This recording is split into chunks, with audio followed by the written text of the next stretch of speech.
क्या ये इतना ऑब्वियस है? चारों ने एक साथ सिर हिलाया तो ये देखकर कि उन्होंने मेरी बात पकड़ ली है, मुझे कन्फेस करना ही पड़ा।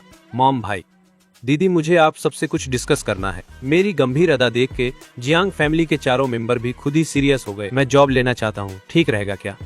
जैसे ही ये बोला, डाइनिंग रूम इतना साइलेंट हो गया कि पिन ड्रॉप की आवाज भी सुनाई दे रही थी। लंबे पलों के बाद मेरे पापा अचानक राहत की सांस ले बैठे कि मैं सोच रहा था कि आप कुछ सीरियस कहेंगे। तो बस वर्क करना चाहते हो? कोई दिक्कत नहीं जियांग चेन, कल कर सकते हो। नहीं पापा, मैं हमारे फैमिली की कंपनी में ज्वाइन नहीं करना चाहता। पापा, जियांग हैरान हो गया। तो आपका मतलब क्या है? तो मैं खुद से शुरू करना चाहता हूँ, एंट्री लेवल पोजीशन से। जैसे ही मैंने ये कहा, जियांग फैमिली के चारों मेंबर एक दूसरे को देखे। पल के लिए सब चुप रहे। पिता जियांग थोड़ा सोचे, फिर धीरे धीरे बोले, छोटे चेन, तुम मेरी कंपनी या तुम्हारे भाई की कंपनी में ज्वाइन नहीं करना चाहते तो क्या ख्याल है, हम कोई और कंपनी ढूंढ लेंगे और तुम सीधे वहाँ वर्क कर सकते हो। कैसा लग रहा है? मैं जानता था पापा जियांग की मंशा अच्छी है, फिर भी मैंने टैक्टफुली रिजेक्ट कर दिया कि मैं जानता था कि वे नहीं चाहते कि मैं स्ट्रगल करूं नीचे से ऊपर तक वर्क करते हुए। पर मैं अपनी खुद की कैपेबिलिटीज भी जानता था। मैं इम्प्रूव करना चाहता हूं, खुद का बेहतर वर्जन बनने के लिए। मैंने उसे ग्रो अप होते देखा, वो बहुत प्रोफेशनल और फेयर है। तो तुम खुद को ट्रेन करने की चाह रखते हो, ये तो बहुत बढ़िया बात है। उसकी कंपनी में जाना एकदम फिट है।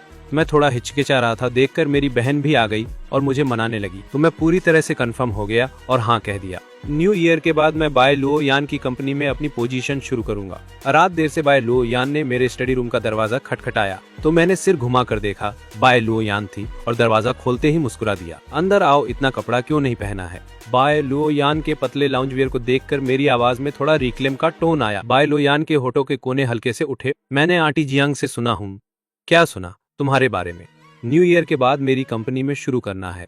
अचानक समझ आया और थोड़ा एम्बारस भी महसूस हुआ।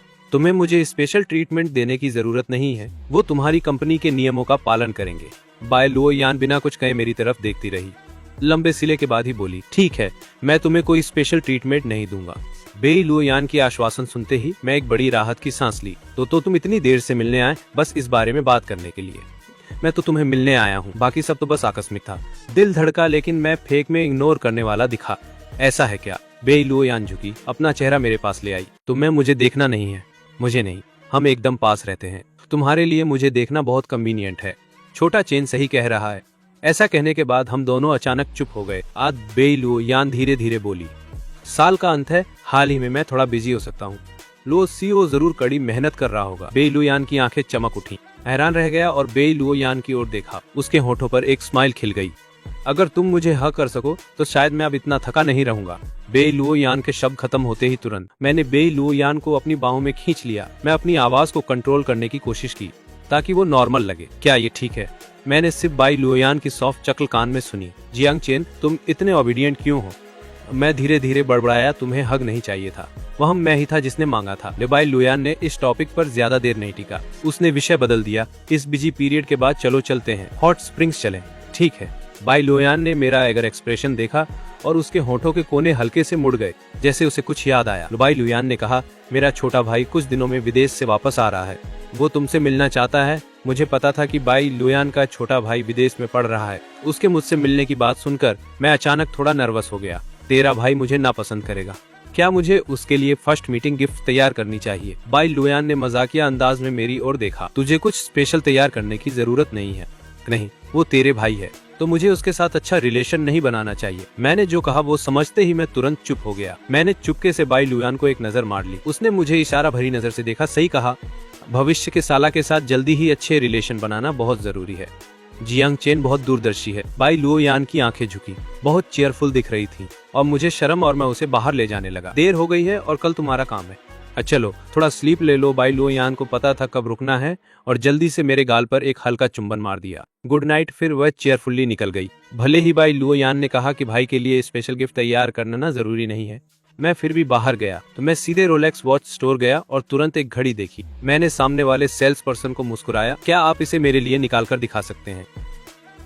एक पल रुकिए। ऐसा कहते हुए कर्मचारी ने ग्लव्स पहन ली और ध्यान से काउंटर से घड़ी निकालकर मेरे सामने डिस्प्ले ट्रे में रख दी। मैंने देखा कि कर्मचारी ने ग्लव्स पहने हैं तो मैंने कूलली पूछा, क्या मैं इसे सीधे हाथ में पकड़कर देख सकता हूँ? बिल्कुल, एक और कर्मचारी ने अचानक सरकास्टिक टोन में कहा।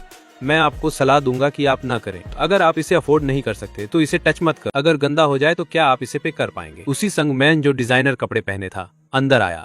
वो सेल्स पर्सन तुरंत लाइट अप हो गया और उत्साह से आगे बढ़ा। आप क्या खरीदना चाहेंगे? तो वो लड़का अपनी सनग्लासेस उतारकर चारों ओर देखता रहा। आपकी दुकान में मौजूद सारे लेटेस्ट वॉच मॉडल निकाल कर दिखा दो, मैं देखना चाहता हूँ। तो मैं किसी के लिए गिफ्ट खरीदने की प्लानिंग कर रहा हूँ। हाँ सर, एक पल इंतजार करिए। मैंने अपनी नजरें हटाकर सामने वाले सेल्स पर्सन को देखा। फिर वो इसे उठा के एक बार देख लेगा। तो चिंता मत करो, मैं इसे गंदा नहीं करने वाला। सेल्स पर्सन ने इसे देखा और मुस्कुरा दिया। बिल्कुल कोई दिक्कत नहीं, बिल्कुल देख लो, ये तुम्हारा राइट है। पहले वाला सैरिक एम्प्लॉय पास से गुजरते ही मुझे एक बड़ी गजब की निगाह से देख गया। मैंने उसकी बात को नजरअंदाज करके हाथ में वॉच को ध्यान से देखना शुरू किया। वॉच वाकई में खूबसूरत थी और उसकी क्राफ्ट्समैनशिप बेमिसाल थी। वह गिफ्ट के लिए सच में एक बढ़िया चॉइस थी। और जब मैं वॉच देख रहा था, अभी अभी अंदर लड़का अचानक मेरे हाथ की वॉच को देख गया तो उसकी आंखें चमक उठी। लेकिन बोलते ही पहले वाला सेल्स पर्सन जो उससे बात कर रहा था अचानक मेरे पास दौड़कर आया और मेरे हाथ से वॉच छीन ली। मैं थोड़ा नाखुश हो गया, मेरा टोन ठंडा हो गया। क्या कर रहे हो? वो सेल्स पर्सन फेंसिंग एक्सप्रेशन के साथ वॉच को दूसरे लड़के को दे दिया। ये रही वो वॉच जो आप चाहते थे। जैसे ही आप देख रहे हैं, मैं भी एक पल के लिए पूरी तरह से स्टंट हो गया। उसने भौहें सिकोड़ दी। क्या मैंने कहा था कि मुझे ये घड़ी चाहिए? जैसे ही उसने ये कहा, दुकान में तुरंत सन्नाटा छा गया। तो वो सेल्स पर्सन नहीं सोच रहा था कि उसकी चापलूसी की कोशिश न सिर्फ फेल होगी बल्कि पूरी तरह उल्टा पड़ जाएगी। मैं बस देख रहा था कि तुमने उसे एक बार फिर देखा तो मैं सोच रहा था तुम सोच रहे थे। क्या लगा? सच है। तो मैंने उस घड़ी को एक बार फिर देखा, पर इसका मतलब ये नहीं कि मैं इसे चाहता हूँ। वैसे क्या तुम नहीं देख रहे कि ये सज्जन इसे देख रहा है? क्या तुम्हें पहले आए पहले पाए का मतलब नहीं पता? तो बाई यूकी इस एक्शन ने मुझे थोड़ा हैरान कर दिया। मैं सोच रहा था कि मैं किसी और से मिलने वाला हूँ। अहंकारी युवा साहब, मैं नहीं सोच रहा था कि बाई यूसी ऐसा कहेगा। बाई यूसी मेरे पास आया। मैं बहुत माफी चाहता हूँ। तो बाई यूसी के बारे में मेरा पहला इम्प्रेशन बहुत अच्छा था। मैंने हाथ हिलाया कि मुझे कोई दिक्कत नहीं है। तो बाई यूसी फिर बोला, सर मैं असल में इस घड़ी को काफी पसंद करता हूँ। मैं सोच रहा था कि क्या आप इसे दे सकते हैं। मैं इसे अपने भविष्य के जीजा को गिफ्ट के तौर पर खरीदने की योजना बना रहा था। तो उसने वॉच अपने जीजा के लिए ले रहा है। सुनते ही मैं हाँ में सिर हिलाया। ठीक है, अगर तुझे पसंद है तो ले ले। तो मैं बस दूसरा ले लेता, बस काउंटर पे ही देखता रहा। अब पैसे देके बायोक्सी ने अपना सामान उठाया और वॉच स्टोर से निकल गया। और जाने से पहले वो मेरे पास दौड़ता आया और मेरा कॉन्टेक्ट मांगा। बोला कि मेरे साथ उसकी कनेक्शन बहुत स्ट्रांग है। तो मुझे भी बायोक्सी का इंप्रेशन अच्छा लगा, इसलिए मैंने उससे कांटेक्ट एक्सचेंज कर लिया। बायोक्सी के निकलने के बाद मैं स्टोर में थोड़ा घूमा और सबसे महंगी वॉच ले ली। तो मैंने पेमेंट के लिए ब्लैक कार्ड निकाला। ब्लैक कार्ड देख के पहले जो एम्प्लॉय मेरे ऊपर लुक डाउन कर रहा था उसकी आंखें लगभग दिमाग से बाहर निकल गईं। वो तुरंत अपना एटीट्यूड बदल गया और फॉनिंग स्माइल के साथ मेरे पास आया। सर मैं इसे रैप करने में मदद करता हूँ। तो मैंने उसे स्माइल किया। मैं जैसा गरीब बूम तुम्हारी सर्विस बिल्कुल नहीं चाहता और हाँ, तुम्हें निकाल दिया गया। पहला हिस्सा सुनते ही वो अभी भी फोर्स्ड स्माइल रख पाया, पर दूसरा हिस्सा सुनते ही उसकी स्माइल फ्रीज हो गई। उसके फॉनिंग लुक में गुस्सा आ गया। तुम खुद को कौन समझते हो? तुम मुझे निकालना चाहते हो? तेरे सपनों में ये सुन के मैं इंटरेस्टेड हो गया। क्या तेरे पास कोई बैकिंग है? उसका एक्सप्रेशन तुरंत बदल गया। मैं तुम्हें बताने में कोई दिक्कत नहीं मानता। मेरी गॉडमदर इस शॉपिंग मॉल की मैनेजर है। मैंने सिर हिलाया, समझ रहा हूँ ऐसा दिखाते हुए, और मैं डरता हुआ दिखा अपनी छाती पर थपथपा दिया, पर मेरी आंखों में मजाक की चमक थी। तो तुमने मुझे पूरी तरह डरा दिया। मैं सोच रहा था कि तुम्हारी गॉडमदर ही मालिक है, कि पता चला कि वो सिर्फ शॉपिंग मॉल की स्टोर मैनेजर है। ये सब कहने के बाद मैंने अपना फोन निकाला और कॉल किया। जल्दी एक मिडिल एज वाली औरत अंदर आई। उसके पीछे एक मोटी मिडिल एज वाली औरत खड़ी थी। जब उस कर्मचारी ने मोटी औरत को देखा, उसकी अभिव्यक्ति तुरंत बदल गई। सोशल बटरफ्लाई की तरह वो काउंटर के पीछे से बाहर दौड़ते हुए सीधे मोटी औरत की बांह पकड़ ली। उसने मुंह खोलकर कहा, गॉडमदर आपको मेरे लिए खड़ा होना पड़ेगा। इस व्यक्ति ने कहा कि वो मुझे फायर करना चाहता है। तो मोटी मिडिल एज वाली औरत, जिसे वो गॉडमदर कहता है, बहुत पसीना बहा रही थी। चाहती थी कि वो उससे पूरी तरह कट जाए। मेरी नजर दूसरे मिडिल एज वाली औरत पर पड़ी, डायरेक्टर। तो वो मिडिल एज वाली औरत तुरंत मेरे पास आ गई। अयंग मास्टर जियांग, क्या आपके पास कोई निर्देश है? मॉल डायरेक्टर का मुझसे इतना इज्जत से पेश आना देखकर मोटी औरत के माथे पे ठंडा पसीना और भी बढ़ गया। मैं मिडिल एज वाली औरत की ओर मुस्कुराया। डायरेक्टर, शॉपिंग मॉल की इमेज के लिए क्या हमें ऐसे कर्मचारियों को फायर नहीं करना चाहिए? मैंने मोटी औरत और एक तरफ खड़े एम्प्लॉय को देख लिया। मोटी औरत अब शांत नहीं रह सकी। उसने एम्प्लॉय को धकेल दिया और हंसी भरे चेहरे से मेरे पास आई। अयंग मास्टर जियांग, अगर तू इस एम्प्लॉय को निकालना चाहता है तो बस निकाल दे, पर क्या इस बार एक बार मुझे बचा लेगा? घर में मेरे बुजुर्ग माँ बाप और छोटे बच्चे हैं। मैंने उसे ठंडी नजर मार दी। तो मॉल डायरेक्टर ने तुरंत मेरी बात समझ ली। वो उस एम्प्लॉय की ओर मुड़ी, आवाज में ठंडक थी। तू निकाल दिया गया। मैंने सावधानी से लपेटी हुई वॉच ली और मॉल से बाहर निकल गया। डायरेक्टर ने खुद मुझे दरवाजे तक देखा, फिर मुझे बाहर जाते देखा और फिर पहले वाले ज्वेलरी स्टोर में वापस चला गया। पहले जो एम्प्लॉय दिखावा नहीं करता था, उसे अब स्टोर मैनेजर बना दिया गया। मैं घर ड्राइव करके पहुंचा। जैसे ही अंदर गया, बटलर बहाकर मेरा स्वागत किया। यंग मास्टर, तू वापस आया, कुछ समस्या है क्या? मैडम वापस आ गई और बाई फैमिली के यंग मास्टर यूसी भी आ गया। तो मैं थोड़ा हैरान रह गया। फिर मैं रिएक्ट किया। यूसी बाई लुओ यान के छोटे भाई का नाम ही होगा। मैंने हाथ में वॉच बैग को देखा और अचानक बाई यूसी से मिलने की थोड़ी उत्सुकता महसूस हुई। तो मेरे अंदर जाने से पहले ही लिविंग रूम से हंसी मजाक और बातों की आवाजें आ रही थी। मॉम बेबी वहीं थी। मैंने अपनी स्पीड बढ़ाई और लिविंग रूम की तरफ गया। मैं घर आ गया हूँ। तो ये सुनते ही लिविंग रूम में बैठे सब लोगों ने एक साथ मुड़कर देखा। तो मैंने लिविंग रूम के सोफे पर बे यूसी को भी देखा। तो तुम हो वो? अभी यूसी सोफे से खड़ा हो गया। तुम मार्टी जेंग के वही बेटे हो ना जो 20 साल पहले कहीं खो गए थे? तो मैंने सिर हिलाया। तो बे यूसी ने सडनली आगे बढ़ के मेरा हाथ पकड़ लिया। तो तुम ही मेरे फ्यूचर जीजू हो। तो मैं तो बस यही रिग्रेट कर रहा था, तुम जैसा हैंडसम और कूल बंदा अपनी बहन से इंट्रोड्यूस नहीं करवा पाया। बाई यूसी की इस एक्साइटमेंट ने मुझे थोड़ा नर्वस कर दिया। तभी बाई लोयान ने बाई यूसी को पीछे खींच लिया। बाई यूसी, तुम उसे डरा रहे हो। तो बाई लोयान ने मुझे अपने पास खींच लिया। जीजू, देखो मेरी दीदी कितनी शेमलेसली बिहेव कर रही है। बाई यूसी के बार बार जीजू बोलने से मुझे थोड़ी शर्म आ रही थी। मैं बस थोड़ा सा ब्लश करके हंस दिया। पर बाई लुयान का मूड एकदम सेट था। उसके चेहरे पर एक प्यारी सी स्माइल आ गई। तो बाई यूची ने वही पहले वाली वॉच निकाली और मुझे दे दी। कब मुझे लगा नहीं था कि ये वॉच आखिरकार मेरे जीजू के हाथों में ही जाएगी। तो मैंने भी वो गिफ्ट बाई यूसी को दिया जो मैंने उसके लिए चूज किया था। आई होप तुम्हें भी ये पसंद आए। बाई यूसी ने गिफ्ट बॉक्स लिया और उसे खोला। जैसे ही उसने वॉच देखी, उसकी आंखों में चमक आ गई। आपकी चॉइस तो एकदम क्लासिक है। तो मुझे लगता है कि मेरी दीदी आपके लिए उतनी अच्छी नहीं है। चेन भाई, आपका क्या ख्याल है? इससे कि बाई यूसी अपनी बात पूरी करता, बाई लोयान ने उसका मुंह बंद कर दिया। तो बाई लोयान ने उसे डराते हुए चुप रहने की वार्निंग दी। बाई यूसी, मैं तुझे वार्न कर रही हूँ, अपने जीजू के सामने फालतू की बकवास मत कर। तो बाई यूसी ने हम दोनों की तरफ एक नजर डाली। दीदी, क्या आपको सच में डर लग रहा है कि चेन भाई आपको रिजेक्ट कर देंगे? हाँ, मैं बस एक्सप्लेन करने ही वाला था। पर बाई यूसी ने चटटर वाला चेहरा बना लिया। एक्सप्लेन मत करो, मैं सब समझ गया हूँ। उसने हमारी तरफ देखा। मम्मी जेंग और मम्मी बाई साइड में खड़ी होकर हम तीनों की मस्ती देख रही थी। दोनों ने एक दूसरे को देखा और हंसने लगी। कि मम्मी जेंग को पता था कि बाई यूसी आज वापस आ रहा है, इसलिए उन्होंने आज रात दोनों फैमिलीज के डिनर का प्लान बनाया था। थोड़े ही समय बाद सब लोग पहुंच गए। तो बाई दादा जैसे ही वो अंदर आया, तुरंत अपने दामाद को देखना चाहते हुए चिल्लाए और मैं जल्दी से आगे बढ़ के उसे नमस्ते कहा। बाई साहब, बाई दादा ने भौहें सिकोड़ ली। बस मुझे दादा बुलाओ, क्या बात है? बाई साहब, मैं थोड़ा शर्मिंदा हो गया, पर मैं फिर भी आज्ञाकारी ढंग से उन्हें दादा बुलाता रहा, जिससे बाई दादा बहुत खुश हो गए। दोनों परिवार मिलकर एक चटपटे माहौल में बैठकर खाना खाए। बाई यॉक्सी, मैं एक लॉबस्टर का टुकड़ा उठाया, अपने बाउल में डालने की सोच रहा था, लेकिन बाई लोयान ने रोक दिया। जियांग चेन को समुद्री भोजन से एलर्जी है, अब वह इसे नहीं खा सकता। जैसे ही बाई योक्सी को पता चला कि मुझे समुद्री भोजन से एलर्जी है, उन्होंने तुरंत अपनी चॉपस्टिक वापस ले ली। चेन भाई, मुझे नहीं पता था। तो मैं हैरान रह गया और जल्दी से बोला, कोई बात नहीं। तो तुम्हें नहीं पता था, है ना? मेरे माँ बाप भी बहुत हैरान थे कि उन्हें उम्मीद नहीं थी कि बाई लुयान को पता हो कि मुझे समुद्री भोजन से एलर्जी है। कि वो जानते थे, क्योंकि मैंने खाने के अंत में समुद्री भोजन खाते समय एक बार इसका जिक्र किया था। बाई लोयान ने सुझाव दिया कि नए साल के बाद हम सब मिलकर हॉट स्प्रिंग्स चले। बाई दादा बहुत बूढ़े थे और बाहर जाना पसंद नहीं करते थे, इसलिए वो नहीं जाएंगे। बाई साहब और बाई मैडम को बुजुर्ग को घर पर अकेला छोड़ना ठीक नहीं लगा, इसलिए वो भी नहीं गए। मेरे माँ बाप भी जाने की योजना नहीं बना रहे थे, सिर्फ यंग जनरेशन तो दोनों परिवारों में से जाएगी। जैसे ही उसे हॉट स्प्रिंग्स जाने की बात पता चली, बाई यूसी बहुत ज्यादा एक्साइटेड हो गया। काफी समय से उसने हॉट स्प्रिंग नहीं गया था। बाई यूसी मेरे घर में रुक गया। बिस्तर में लेटे हुए उसने ब्रदर चेन से पूछा, मेरी बहन के बारे में तेरा क्या ख्याल है? तो मैं नहीं सोच रहा था कि बाई यूसी इतनी सीधी बात करेगा। तुरंत मैंने भी इसे सीरियसली सोचा। तेरी बहन बहुत बढ़िया पर्सन है, वो खूबसूरत है, उसका फैमिली बैकग्राउंड अच्छा है और पर्सनालिटी भी बढ़िया है। तो क्या तुम पक्के हो कि तुम मेरी बहन बाई लुयान की बात कर रहे हो?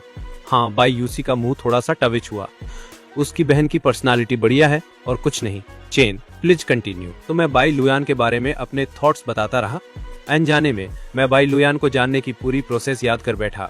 बाई यूसी ने यह सुनने के बाद अपनी बहन को लेकर नई अंडरस्टैंडिंग हासिल कर ली। तो फिर बाई यूसी ने बाई यू से बाई लुयान की स्टोरीज सुनाई। उसके मुंह से मैंने एक अलग बाई लुयान के बारे में जाना। वो बाई लुयान ठंडी शांत और बहुत कम स्माइल करती थी, पर वो बचपन से ही आउटस्टैंडिंग रही है। उसकी स्किल्स अपने पीपल से काफी आगे थी। बाई लुओयान कभी बाई फैमिली के सपोर्ट पर नहीं बल्कि खुद पर भरोसा करती थी। बाई लुओयान की सफलता इसलिए है क्योंकि उसने ग्राइंड करके एक स्टेप ऊपर चढ़ी। इसे सुन के मुझे लगा लुओयान वाकई में टॉप क्लास थी। मेरी आंखों में उसकी सराहना पूरी तरह से रुक नहीं पाई। न्यू ईयर ईव नजदीक आ रहा था। जियांग और बाई फैमिली की नौकरानियों सफाई और शॉपिंग में बिजी होना शुरू हो गया। मैंने अपने आसपास की बिजी नौकरानियों को देखा और अचानक पिछले न्यू ईयर ईव याद आया। पिछले न्यू ईयर ईव दादी और मैं उस छोटी सी घर में कसी हुई थी। उस वक्त दादी की सेहत अभी भी काफी ठीक थी। उस समय दादी को एक बढ़िया न्यू ईयर देने के लिए मैं एक साथ कई जॉब्स करता था।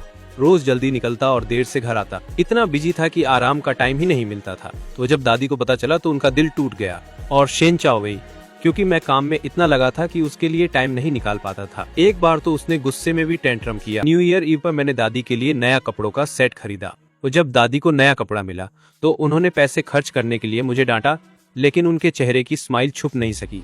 मर गई दादी को याद करके मेरा दिल अभी भी थोड़ा सैड महसूस करता है। तो मैं कभी नहीं सोचता था कि सिर्फ एक साल में इतनी सारी चीजें हो जाएंगी। मेरी दादी गुजर गई और मैं शेन किया ओवेई के साथ ब्रेकअप कर दिया। मैं अपने बायोलॉजिकल पेरेंट्स भी ढूंढ निकला और जियांग फैमिली में फिर से स्वागत मिला। तो मेरे माँ बाप, एक भाई और एक बहन है जो मुझे बहुत प्यार करते हैं। बै लुओयान के बारे में सोचते ही आंखों में एक झटके वाला निराशा का फ्लैश आ गया। पहले तो बै लुओयान ने कहा था कि इस बिजी पीरियड के बाद वो फ्री हो जाएगी। पर न्यू ईयर ईव से कुछ दिन पहले ही कंपनी ने अचानक एक बिजनेस ट्रिप दे दिया, जिसमें बै लुओयान को खुद ही जाना पड़ा। ये कई दिन तक चली।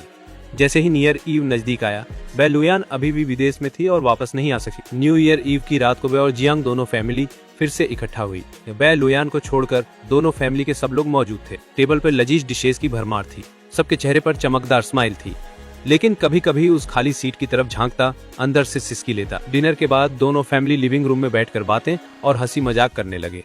वह बुजुर्ग मास्टर बै बहुत बूढ़े थे और पहले ही जल्दी सोने चले गए थे। तो दोनों फैमिली के पेरेंट्स इकट्ठा होकर गपशप करने लगे। मेरे दो भाई बहन बै यूसी और मैं साथ में फाइट द लैंडलॉर्ड खेलते बैठे। लगातार 10 से ज्यादा गेम हारने के बाद बै यूसी ने गुस्से में अपना कार्ड फेंक दिया। मैं अब नहीं खेलूंगा। तो मैं लगातार हार रहा हूँ। अगर मेरी बहन यहीं होती तो मैं इतना दफा नहीं होता। तो मुझे खेलना नहीं आता था, इसलिए मैं किनारे खड़ा होकर देखता रहा, पर दिमाग धीरे धीरे कहीं और चला गया। मैं किनारे बैठ गया, दिमाग धुंधला सा था। बाई यूसी पूरी शाम लगातार हार रहा था। तो धीरे धीरे लिविंग रूम में सिर्फ हम 4 ही बच गए। अचानक मेरा फोन बजा। मैं निकाल कर देखा तो पता चला कि बाई लुओयान की कॉल है। मैं उन 3 को देखा जो अभी भी ग्रुप में थे। फोन उठाया और चुपके से यार्ड की ओर निकल गया। जियांग चेन, मैं हूँ, क्या कर रहा है? मैं लिविंग रूम की तरफ एक झलक दी। यूसी और मेरे बड़े बहन को लैंडलॉर्ड के खिलाफ लड़ते देख रहा था। लाइन के दूसरे साइड से एक पल के लिए चुप्पी छा गई। और फिर बाई लुओयान की साफ आवाज सुनाई दी, जियांग चेन, क्या तुम मुझे मिस कर रहे हो? तो मैं जवाब देने से पहले बाई लुओयान ने पहले बोल दिया, तो तुम मुझे मिस कर रहे हो? मेरे होंठ हिले। तो फिर तुम कब वापस आओगे? पता नहीं ये मेरी इमेजिनेशन थी या नहीं, पर मैंने लाइन के दूसरे साइड से कदमों की आवाज सुनी। अगले ही सेकंड में एक साफ आवाज आई, चेन ऊपर देखो। अब मैं अनजाने में ऊपर देखा और देखा कि यार्ड के बीच में एक पतली सी लुट खड़ी है। बाई लुओयान ने मुझे हाय कहा। जैसे ही बाई लुओयान मेरे सामने आई, मेरा दिल धड़कने लगा। बिना हिचकिचाए मैं बाई लुओयान की ओर दौड़ा और उसे कस के गले लगा लिया। बाई लुओयान, तो फिर क्यों बैक आई? उसने अपने हाथ मेरे चारों ओर थोड़ा और कस के लपेटे और अपना सिर मेरी गर्दन पर रख दिया। तो मैं तुझे मिस कर रहा था, इसलिए मैं बैक आया। मेरे बॉडी में जकड़न आ गई। उसकी गर्म स्टेडी ब्रीथ ने मेरी गर्दन को गुदगुदा दिया। मैं हिलने से खुद को रोक नहीं सका। तो बाई लुओयान को लगता है कि उसने मेरी अजीब फीलिंग को फील किया, लेकिन उसने सिर्फ छोड़ ही नहीं किया, बल्कि मुझे और भी कस के पकड़ा। और मैं हैरान रह गया। बोला, बाई लुओयान, तू बहुत थकी होगी। थोड़ा थकी हुई को तो मुझे दूर मत धकेल, थोड़ा देर तक मैं तुझे गले लगाना चाहता हूँ। मेरा हार्ट अनजाने में नरम पड़ गया। मैं हाथ बढ़ाकर धीरे से बाई लुओयान की पीठ थपथ पाई। मैं तुझे दूर नहीं धकेलूंगा। कल ही मैंने बाई लुओयान से पूछा था कि क्या वो न्यू ईयर ईव को बैक आएगी, तो उसने कहा कि काम में बहुत व्यस्त है और शायद बैक नहीं आ पाएगी। इसलिए मैं काफी टाइम तक डिसअपॉइंटेड रहा। तू तो नहीं कह रही थी कि टाइम पर बैक नहीं आ पाएगी, अचानक तू फिर क्यों बैक आई? मैं तो खुद ही नहीं समझा कि जब मैं ये कहा, मेरी टोन अनजाने में थोड़ा कंप्लेन का हिंट ले ली थी। बाई लुओयान ने धीरे धीरे हंसी फूंकी कि मैं नहीं चाहता था कि मेरा जियांग चेन उदास हो, इसलिए मैं जल्दी से अपना काम खत्म करके वापस आया। तो मैं हैरान रह गया। मैं कहना चाहता था कि मैं उदास नहीं हूँ, पर जब शब्द होन तक पहुँचे तो एक भी शब्द बाहर नहीं आ सका। तो तुम्हें मुझे देखकर खुशी हुई क्या? उस पक्केपन और घमंड की आवाज सुनकर। बाई लुओयान की टोन में मैं सच्चे दिल से कहना चाहता था कि मैं खुश नहीं हूँ, पर वो शब्द मेरे होठों के चारों ओर घुमा और फिर वापस निकल गए। मैं थोड़ा खुश हूँ, बाई लुओयान ने एक भौं उठाई। तो तुम सिर्फ थोड़ा सा खुश हो? मुझे नहीं पता हम आंगन में कितनी देर तक गले लगे रहे, जब तक ठंड महसूस ना हुई और मेरा शरीर अनजाने में थोड़ा कांप गया। तभी बाई लुयान को समझ आया कि मैं कोर्ट के बिना बाहर निकल गया था। तो चलो अंदर चलते हैं। बाई लुयान ने मुझे लिविंग रूम में ले गया। बाई यूजी तुरंत आया और अपने हाथ में जो कार्ड थे उन्हें उसके पास धकेल दिया। दीदी बचा ले, तुम्हारा छोटा भाई यहाँ पूरी रात हार रहा है, मदद कर। जियांग वानरू ने एक भौं उठाई। तो ये क्या है, थोड़ा सा खेलना है क्या? बाई लुयान ने शांति से अपना कोट उतारकर सोफा पर रख दिया। अगर तुम खेलना चाहते हो तो चलो फिर से सफल करो और डील करो, मुझे नहीं पता कैसे खेलना है। तो मैं बाई यूजे के साथ किनारे खड़ा होकर देख रहा था। बाई यूजे एक बात में सही था कि अगर बाई लुयान यहाँ होती तो वो पूरी रात इतनी बुरी तरह नहीं हारता। बाई लुयान ने गेम में बाई यूजे की जगह ले ली। फिर जो लगातार लूज करता रहा वो जियांग वानरू बन गया। जियांग यांग भी काफी लूज हो गया, पर उससे तुलना करें तो जियांग वानरू की हालत थोड़ी और ट्रेजिक थी। पूरी रात लूज होते रहे बाई यूजे ने आखिरकार अपनी बहन की मदद से फिर से जीत ली और उसके चेहरे पर एक स्मग लुक साफ दिख रहा था। और मैंने टाइम चेक किया और अजीब तरह से पहले ही 11:58 हो चुके थे। अचानक लुयान मेरे करीब झुकी। क्या तुम फायरवर्क्स देखना चाहते हो? मेरी आंखें लाइट अप हो गईं। बाई लुयान के होंठ थोड़ा सा कर्व हो गए तो उसने मेरा हाथ पकड़ लिया और गार्डन की तरफ चल पड़ी। रात के बिल्कुल बीच में बाहर असामान्य रूप से साइलेंट था। हम पांचों आंगन में खड़े थे। साथ ही न्यू ईयर का काउंटडाउन भी 12 बजे तक चल रहा था। आखिरी सेकंड गुजरते ही पहला फायरवर्क्स आकाश में लाइट अप हो गया और फिर दूसरा और तीसरा फायरवर्क्स आया। शानदार फायरवर्क्स एक करके स्काई में ब्लूम होते रहे। मैंने अपना सिर घुमा के बाई लुयान को देखा। क्या तुमने ये सेट अप किया? क्या तुम्हें ये पसंद आया? मुझे ये पसंद है। शानदार फायरवर्क्स के नीचे बाई लुयान और मैं एक साथ बोले, Bai Luyan happy new year. Jiang Chen happy new year. हम एक दूसरे को देख के स्माइल कर दिए। हम महसूस कर सकता था कि मेरे बगल वाला हाथ अभी भी मेरा हाथ पकड़े हुए है। मेरे हाथ की पकड़ थोड़ी टाइट हुई तो मैं कुछ सेकंड के लिए हिचकिचाया और फिर धीरे से अपनी पकड़ भी मजबूत कर ली। फाइनली मैंने अपनी उंगलियां बाई लुयान की उंगलियों में फंसा ली। और पटाखे देखने और न्यू ईयर का वेलकम करने के बाद सब लोग सोने के लिए अपने अपने कमरों में चले गए। अगली दोपहर बाई लुयान और बाई यूजी जियांग फैमिली के लिविंग रूम में नहीं थे। ये मुझे थोड़ा अजीब लगा। जब मैं नीचे गया तो वहाँ सिर्फ मेरे बड़े भाई दिखे। मेरी बड़ी बहन भी वहाँ नहीं थी। दीदी कहाँ है? चेन टूट गया। वो बगल वाले बाई फैमिली के घर गई है। इससे पहले कि जियांग ईएन कुछ बताता, हमें अचानक दरवाजे से शोर और पास आते कदमों की आवाज सुनाई दी। जंग वॉनरा की आवाज गूंजी। वो जब तू बाद में मेरे छोटे भाई से मिलेगी तो अपना ये शोर शराबा थोड़ा कम रखना, उसे डरा मत देना, एक दूसरी अनजान आवाज ने जवाब दिया। ठीक है बाबा, तो मैं खुद पर कंट्रोल रखूंगी। ओके। तो फाइनली मुझे अपने जीजू से मिलने का मौका मिल रहा है। लुओयान सिस्टर पहले इसे इतना सीक्रेट रख रही थी, वो हमें उनसे मिलने ही नहीं दे रही थी कि कितनी कंजूस है। मैंने क्यूरियोसिटी के साथ दरवाजे की तरफ देखा। मैंने देखा कि बाहर से लोगों का एक ग्रुप अंदर आ रहा है। उनमें से 3 चेहरे एकदम अनजान थे और जब मैं उन्हें देख रहा था तो वो भी मुझे सिर से पैर तक स्कैन कर रहे थे। उनमें से एक दिखने में काफी क्यूट थी। वो काफी फ्रेंडली लग रही थी और आगे बढ़कर बोली, जीजू है ना? हेलो, मेरा नाम झांग वेनकिंग है। मैं लुयान सिस्टर की क्लोज फ्रेंड हूँ। मैं एक पल के लिए सुन रह गया। हेलो, तो मैं झांग चेन हूँ। झांग वेनकिंग के बगल में एक लड़की थी जिससे काफी पढ़ाकू वाली वाइब्स आ रही थी। जीजू, मैं जी सिकिंग हूँ। मैं भी लुयान सिस्टर की क्लोज फ्रेंड हूँ। हेलो, आखिरी अनजान चेहरा थोड़ा कूल लग रहा था। जीजू, मैं गुस्सुई हूँ। हेलो, झांग वेनकिंग ने मुस्कुराते हुए कहा। हमने कुछ टाइम पहले ही सुना था कि वेनरू सिस्टर का छोटा भाई मिल गया है। हम तभी तुरंत आकर उससे मिलना चाहते थे, पर लुयान सिस्टर और वानरू सिस्टर ने हमें बिल्कुल भी आने नहीं दिया। आज फाइनली हमें मौका मिल ही गया। जियांग वानुआ ने झांग वानकिंग को एक घूरती हुई नजर दी। मैं थोड़ा हंसा। अरे, उन्हें करने दो जो वो कर रही हैं। झांग वानकिंग ने अपना माथा पीट लिया। उसने अपने बैग से एक छोटा सा कपड़े का पाउच निकाला। मैं तो ये भूल ही गई थी। ये एक छोटी सी मीटिंग गिफ्ट है। मैंने थैंक यू बोला, पाउच लिया और उसे खोलकर देखने लगा। वो पाउच आधा चमकते हुए हीरो से भरा था, वैसे ही डायमंड्स जो बाहर बहुत ही महंगे दाम पर बिकते हैं। अब मेरे हाथ में उनका आधा पाउच भरा हुआ था। अमीरों की दुनिया मेरी समझ से एकदम बाहर है। झांग वेनकिंग के गिफ्ट देने के बाद जी सिचेंग और गुशु ने भी अपने अपने गिफ्ट्स दिए। झांग वेनकिंग के लिए आधा पाउच छोटे डायमंड्स देना कोई बड़ी बात नहीं लग रही थी। अजीवर, आपको ये पसंद है तो मेरे पास और भी हैं। रहने दो, इतने डायमंड्स तो मैं कभी खत्म भी नहीं कर पाऊंगा। झांग वेनकिंग के चेहरे पर थोड़ा पछतावा दिखा, पर वो तुरंत फिर से बोल पड़ी, अजीजू, क्या आपको सोने के घोड़े पसंद हैं? मेरे पास कुछ रखे हैं। जियांग वानरू ने हाथ चलाया झांग वानकिंग की गर्दन के पीछे। क्या मेरे परिवार के पास ये सब चीजें खरीदने के पैसे नहीं हैं? झांग वानकिंग गर्दन सलाते हुए हंसने लगी। उसे बिल्कुल भी गुस्सा नहीं आया। मैं तो बस जीजू पर एक अच्छा इंप्रेशन जमाना चाहती थी। मैं 2 दिन बाद अपने कपड़ों के कुछ सेट्स पैक किए और फिर मैं अपने बड़े भाई और बड़ी बहन के साथ क्लब के लिए निकला। वो गाड़ी में बैठते ही बाई लोयान ने काम निपटाने के लिए अपना लैपटॉप निकाल लिया। मैंने चुपके से अपने सामने बैठी बाई लोयान को देखा। छुट्टियों में भी काम संभालना पड़ता है। एक बड़ी कंपनी की सीईओ से और क्या उम्मीद कर सकते हैं। ये काम हर किसी के बस की बात नहीं है। गाड़ी 1 घंटे तक चली, वो जाकर रुकी एक बहुत ही आलीशान और शानदार हॉट स्प्रिंग क्लब के सामने। जैसे ही मैं कार से उतरा, बाहर का नजारा देखकर तो दंग रह गया। क्लब की वो चमकती हुई गोल्डन लुक एकदम स्टनिंग थी।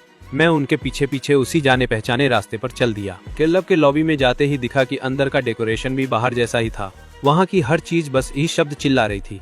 अमीरी सूट पहने एक मिडिल एज आदमी हमें ग्रीट करने आया, तो वो हमारे ग्रुप को अंदर ले गया एक प्राइवेट लिफ्ट से सीधे 8वीं मंजिल पर। तो जब हम प्राइवेट रूम में पहुंचे तो जी सिकिंग, झांग वानकिंग और गुशुई पहले से ही वहां थे। तो थोड़ी देर रेस्ट करने के बाद बाई यूजे और जियांग यांग मुझे एक्साइटमेंट में खींचकर प्राइवेट हॉट स्प्रिंग ले गए। ये मेरा हॉट स्प्रिंग का पहला एक्सपीरियंस था, तो मैं बड़े आराम से पूल के किनारे पर टिक कर बैठ गया। हमारे ठीक बगल में औरतों के लिए प्राइवेट हॉट स्प्रिंग था। वो दोनों साइड्स 2 मीटर से भी ऊंची दीवार से अलग की गई थी। ये काफी प्राइवेट था, पर फिर भी दूसरी तरफ का शोर सुनाई दे रहा था। तो मैंने अपना नहाना खत्म किया और पूल से बाहर आ गया। उसी टाइम लोयान भी लेडीज बाथिंग एरिया से बाहर निकली और हम हॉलवे में मिले। तुम्हारा भी नहाना हो गया? और बाई लोयान ने चुपचाप अपनी नजरें फेर ली। हम, क्या तुम अपने कमरे में वापस जा रहे हो? तो मैं कपड़े बदलने जाना चाहता हूँ। इत्तेफाक से मुझे भी वापस जाना है। चलो साथ चलते हैं। हम दोनों हॉल में कंधे से कंधा मिलाकर चलने लगे।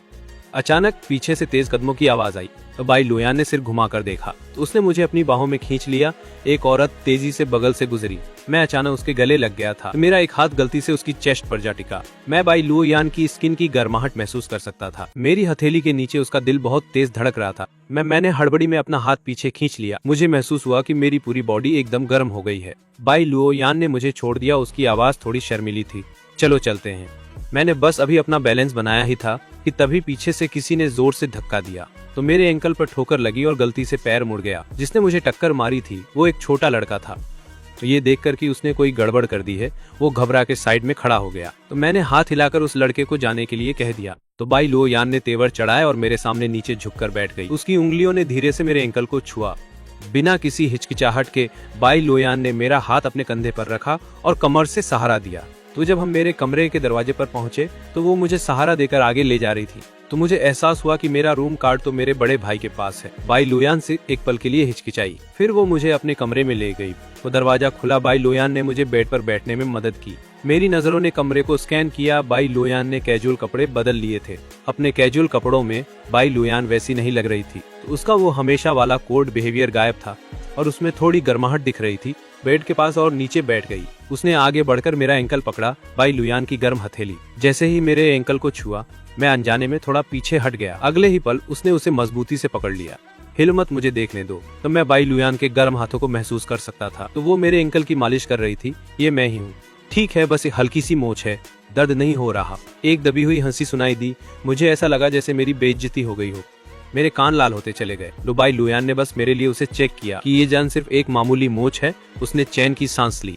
बाई लोयान ने सैफलावा ऑयल की एक बोतल निकाली। उसने तेल अपनी हथेली पर डाला और उसे गर्म करने के लिए रगड़ा। फिर उसने धीरे से उसे मेरे एंकल पर लगाया। मेरे एंकल से एक गर्माहट पूरे पैर में फैल गई। दर्द धीरे धीरे कम हो रहा था। मैंने नीचे बाई लोयान की तरफ देखा जो बहुत ध्यान से मेरे लिए मेडिकेटेड ऑयल लगा रही थी। मेरे अंदर एक बहुत ही स्वीट सी फीलिंग जाग उठी। बाई लोयान ने ऊपर देखा। हमारी नजरें सीधे मिली। मुझे थोड़ी शर्म महसूस हुई। मैंने कुछ कहने के लिए अपना मुंह खोला, पर तभी अचानक मुझे अपने लिप्स पर गर्माहट महसूस हुई। मेरा दिमाग एकदम ब्लैंक हो गया, जैसे सब कुछ खाली हो गया हो।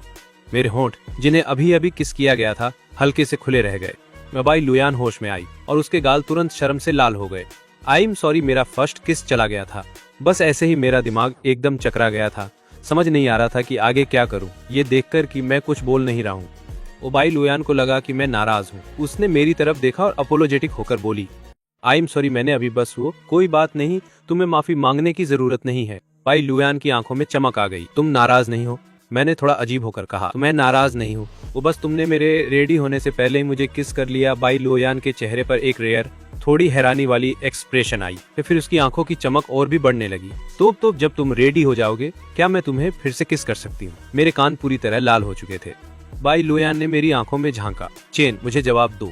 अब मुझे सच में तुम्हारा जवाब चाहिए। उसकी वो साफ पर मदहोश करने वाली आवाज मेरे कानों में गूंजी। मेरा एडम्स एप्पल बार ऊपर नीचे हुआ। मैं काफी देर बाद मेरे मुंह से एक धीरे से अहमद निकला।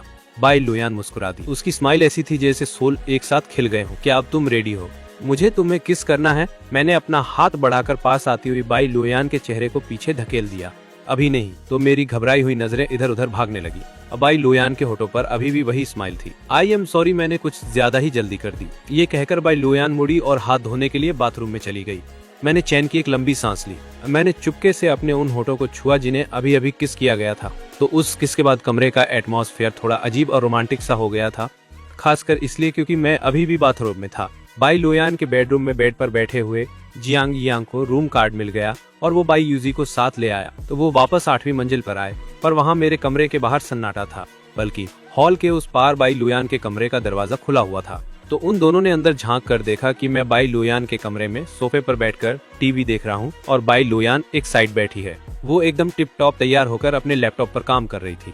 जियांग यांग और बाई यूजी ने एक दूसरे को देखा और चुपचाप वहाँ से निकल गए, शायद इसलिए क्योंकि मैं हॉट स्प्रिंग में नहाया था। आंखें बंद करते ही मुझे नींद आ गई। जब बाई लोयान ने अपना काम खत्म किया तो उसने सिर उठाकर मुझे सोते हुए देखा। उसने अपनी गोद से लैपटॉप उठाकर कॉफी टेबल पर रख दिया और फिर उसने बहुत आराम से बेडरूम का दरवाजा बंद किया। उसके बाद वो वापस सोफे की तरफ आई ताकि मुझे ब्लैंकेट ओढ़ा सके। जैसे ही बाई लोयान जाने वाली थी, मैंने अचानक उसका हाथ पकड़ लिया। बाई लोयान को लगा कि मैं जाग गया हूँ, पर जब उसने पीछे मुड़कर देखा तो मेरी आंखें अभी भी बंद थीं। तो बाई लोयान ने अपना हाथ छुड़ाने की कोशिश की, पर वो ऐसा नहीं कर पाई। उसके होठों पर एक प्यारी सी स्माइल आ गई। बाई लोयान मेरे बगल में ही लेट गई। जब मैं जागा तो कमरे में एकदम अंधेरा था, तो मैं उठकर बैठ गया। मुझे लगा कि मैं अपने खुद के कमरे में हूँ। बेड से उतरने के बाद मुझे रियलाइज हुआ कि मैंने अभी भी बाथरोब ही पहन रखा है। तो मैं कपड़े ढूंढने के लिए लाइट जलाने के लिए तैयार हुआ।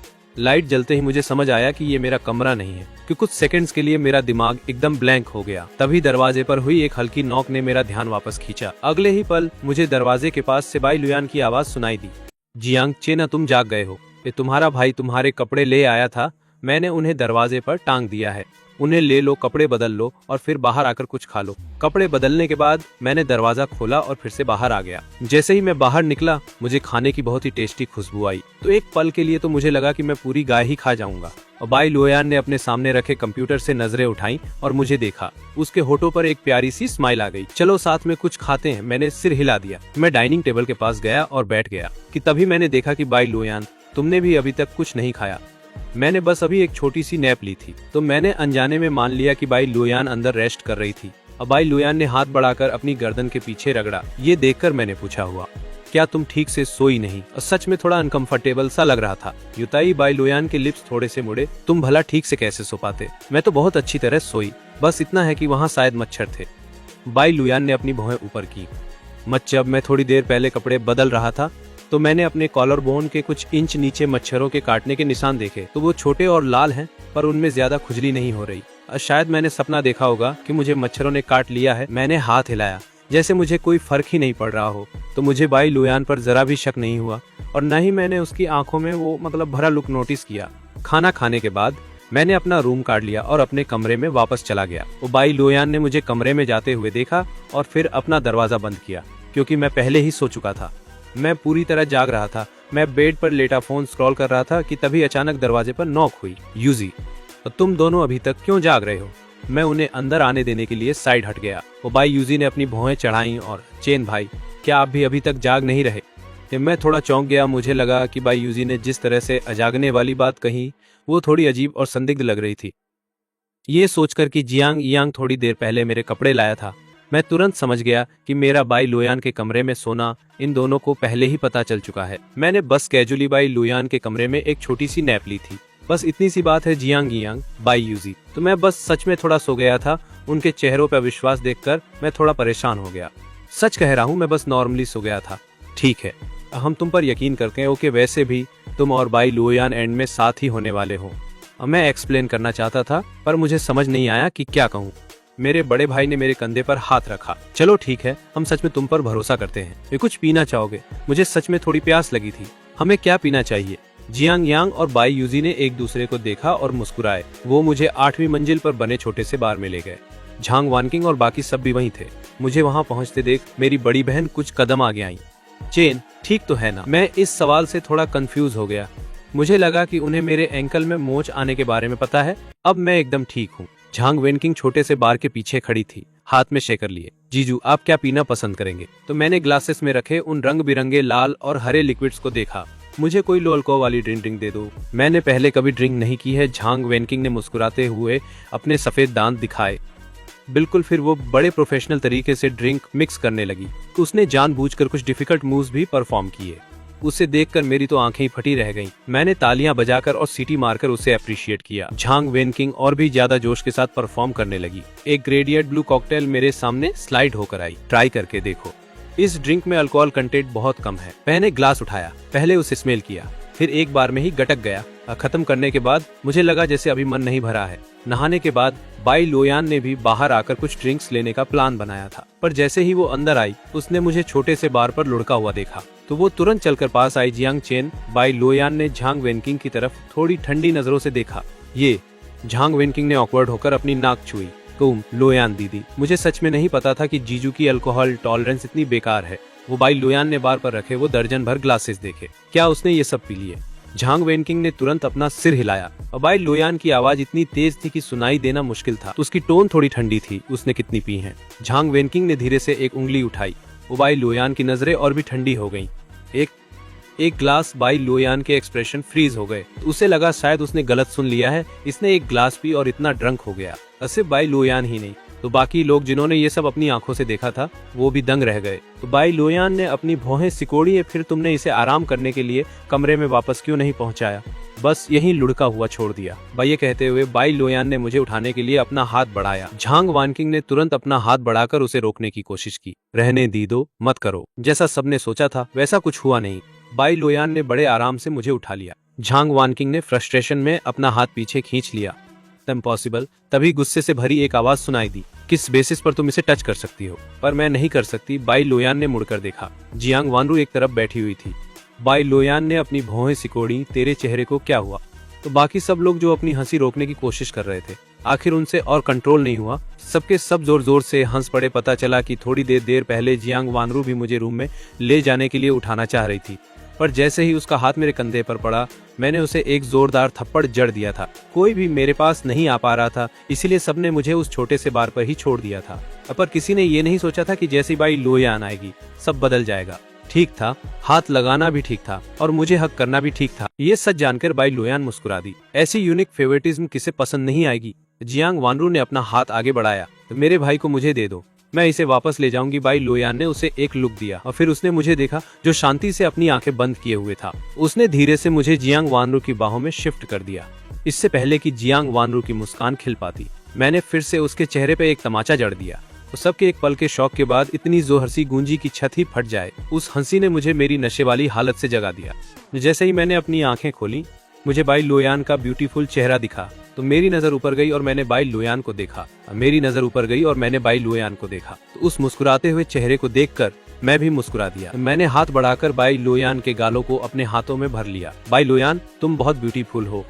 जियांग चेन, मैं तुम्हें ले चलती हूँ। इससे पहले कि लोयान अपनी बात पूरी कर पाती, मैंने उसके अट्रैक्टिव लाल होठों को चूम लिया। मैंने तुम्हें किस कर लिया। मेरी नशे में डूबी आवाज गूंजी। छोटा सा बारतूर एकदम सन्नाटे में डूब गया। बाई लोयान एक पल के लिए सन्न रह गई, फिर उसने अपने होठ भींच लिए। उसने ऊपर देखा, उसका चेहरा एकदम एक्सप्रेशनलेस था। मैं जियांग चेन को वापस उसके कमरे में ले जा रही हूँ, ये कहकर बिना किसी को बोलने का मौका दिए वो मुझे बार से बाहर ले जाने में हेल्प करने लगी। मेरे कमरे में वापस आने के बाद बाई लोयान तुरंत नहीं गई। अभी वाले किस को याद करके बाई लोयान के होठों पर एक हल्की सी मुस्कान आ गई। उसकी नजरें मेरे पतले होठों पर टिक गईं। वो बाई लोयान धीरे से नीचे की ओर झुकी। मैं जब उसके होठ मेरे होठों से बस 1 सेंटीमीटर दूर थे, वो रुक गई। हमारी सांसें एक दूसरे में घुलने लगी। देवदार की ताजा खुशबू और अल्कोहल की हल्की महक ने बाई लोयान को भी थोड़ा मदहोश कर दिया। जाने दो, आज मैं तुम्हें छोड़ देती हूँ। जैसे ही बाई लोयान ने कहा कि वो मुझे छोड़ रही है, मैं अचानक आगे बढ़ गया। एक बार फिर से टच हुए। बाई लोयान की आंखों की गहराइयों में कुछ चमक उठा। इस बार उसने खुद को नहीं रोका और मुझे पागलों की तरह किस करने लगी कि मैंने सपना देखा कि मैं बादलों पर तैर रहा हूँ और लौट रहा हूँ। अचानक कुछ बदतमीज परिंदे मुझे परेशान करने आए, तो मैंने एक को थप्पड़ मारकर भगा दिया। तो मुझे उन्हें मारने में बड़ा मजा आ रहा था कि तभी मैंने देखा कि बाई लोयान आ गई है। उसने व्हाइट आउटफिट पहना था और वो एकदम परी जैसी लग रही थी। मैं तो बस देखता ही रह गया। बयान ने हाथ बढ़ाकर मुझे हक कर लिया। मैंने जरा भी स्ट्रगल नहीं किया, पर अचानक वहाँ कोई और आ गया। वो मुझे बाई लोयान की बाहों से छीनना चाहते थे, तो मैंने बिना सोचे समझे काम कर दिया। मैंने उस इंसान को एक जोरदार तमाचा जड़ दिया। वो बंदा थप खाकर दूर गिर गया। मुझे इतनी खुशी हुई कि मैंने पीछे मुड़कर बाई लोयान को किस कर लिया। उसके बाद क्या हुआ मुझे कुछ याद नहीं। और जब मुझे थोड़ा होश आया तो मेरी सांस थोड़ी फूल रही थी। मेरे मुंह से एक हल्की सी अनकंफर्टेबल आवाज निकली। उसके तुरंत बाद मेरे कान में बाई लुयान की आवाज आई, सांस लो बुद्धू जियांग चेन। मैंने ओबीडियंटली सांस ली, पर मेरी सांसें फिर से चोरी हो गई। तो धुंधलेपन में मैंने अपनी आंखें खोल देखा कि बाई लुयान मुझे किस कर रही है। अच्छा, तो बाई लुयान मुझे किस कर रही थी। बढ़िया है, जब तक कोई और नहीं था तब तक सब ठीक है। उसके बाद मैं पूरी तरह से बेहोश हो गया। बाई लुयान उस किस में थोड़ी खोसी गई थी। जब रुकी तो उसे एहसास हुआ कि मैं तो सो चुका हूँ। बाई लुयान हंस पड़ी। उसने एक्सपेक्ट नहीं किया था कि मैं सो जाऊंगा। उसकी पतली सफेद उंगली धीरे से मेरे होठों को छूने लगी। उसने मुझे फिर से किस करने की इच्छा को जैसे तैसे दबाया तो बाई लुयान ने मुझे फिर से अच्छे से कंबल ओढ़ा दिया। तो फिर वो खड़ी हुई और कमरे से बाहर निकल गई। तो बाहर वाले कमरे में उसने एक पल के लिए खुद को संभाला। तो फिर उसने दरवाजा खोला तो कुछ लोग धड़ाम से अंदर गिर पड़े और पता चला कि जियांग वानरू और बाकी सब वहाँ बातें सुनने आए थे। जियांग वानरू की नजर भी टिक गई। बाई लुयान के होंठ साफ तौर पर सूजे हुए और लाल थे। तो बाई लुयान, तुमने मेरे भाई को किस किया? तो बाई लुयान का चेहरा एकदम शांत था। ये जियांग चेन था जिसने शुरुआत की थी। बेशर्म बाई लुयान, मैंने कभी नहीं सोचा था कि तुम इस तरह की इंसान निकलोगी। तो तुमने मेरे भाई के नशे में होने का फायदा उठाया। अब बाई लुयान के एक्सप्रेशंस में कोई बदलाव नहीं आया। मैंने ऐसा कुछ नहीं किया। जियांग वानरू इतनी गुस्से में थी कि वो आगे बढ़कर उसे मारना चाहती थी। पर झांग वानकिंग और बाकी सब ने उसे तुरंत पकड़ लिया। जियांग यांग को फिक्र थी कि कहीं सब मुझे जगह ना दे। यूसी और मैं आज रात रुककर छोटे चेन का ख्याल रखेंगे, तो बाकी सब जाना चाहें जा सकते हैं। अब बस यहाँ मत रुको, ये कहकर जियांग यांग ने दरवाजा बंद कर दिया। जियांग वानरू और बाकी सब हॉलवे में खड़े एक दूसरे को देखने लगे। जियांग वानरू ने गुस्से में बाई लुयान को घूरा, चलो ड्रिंक करते हैं।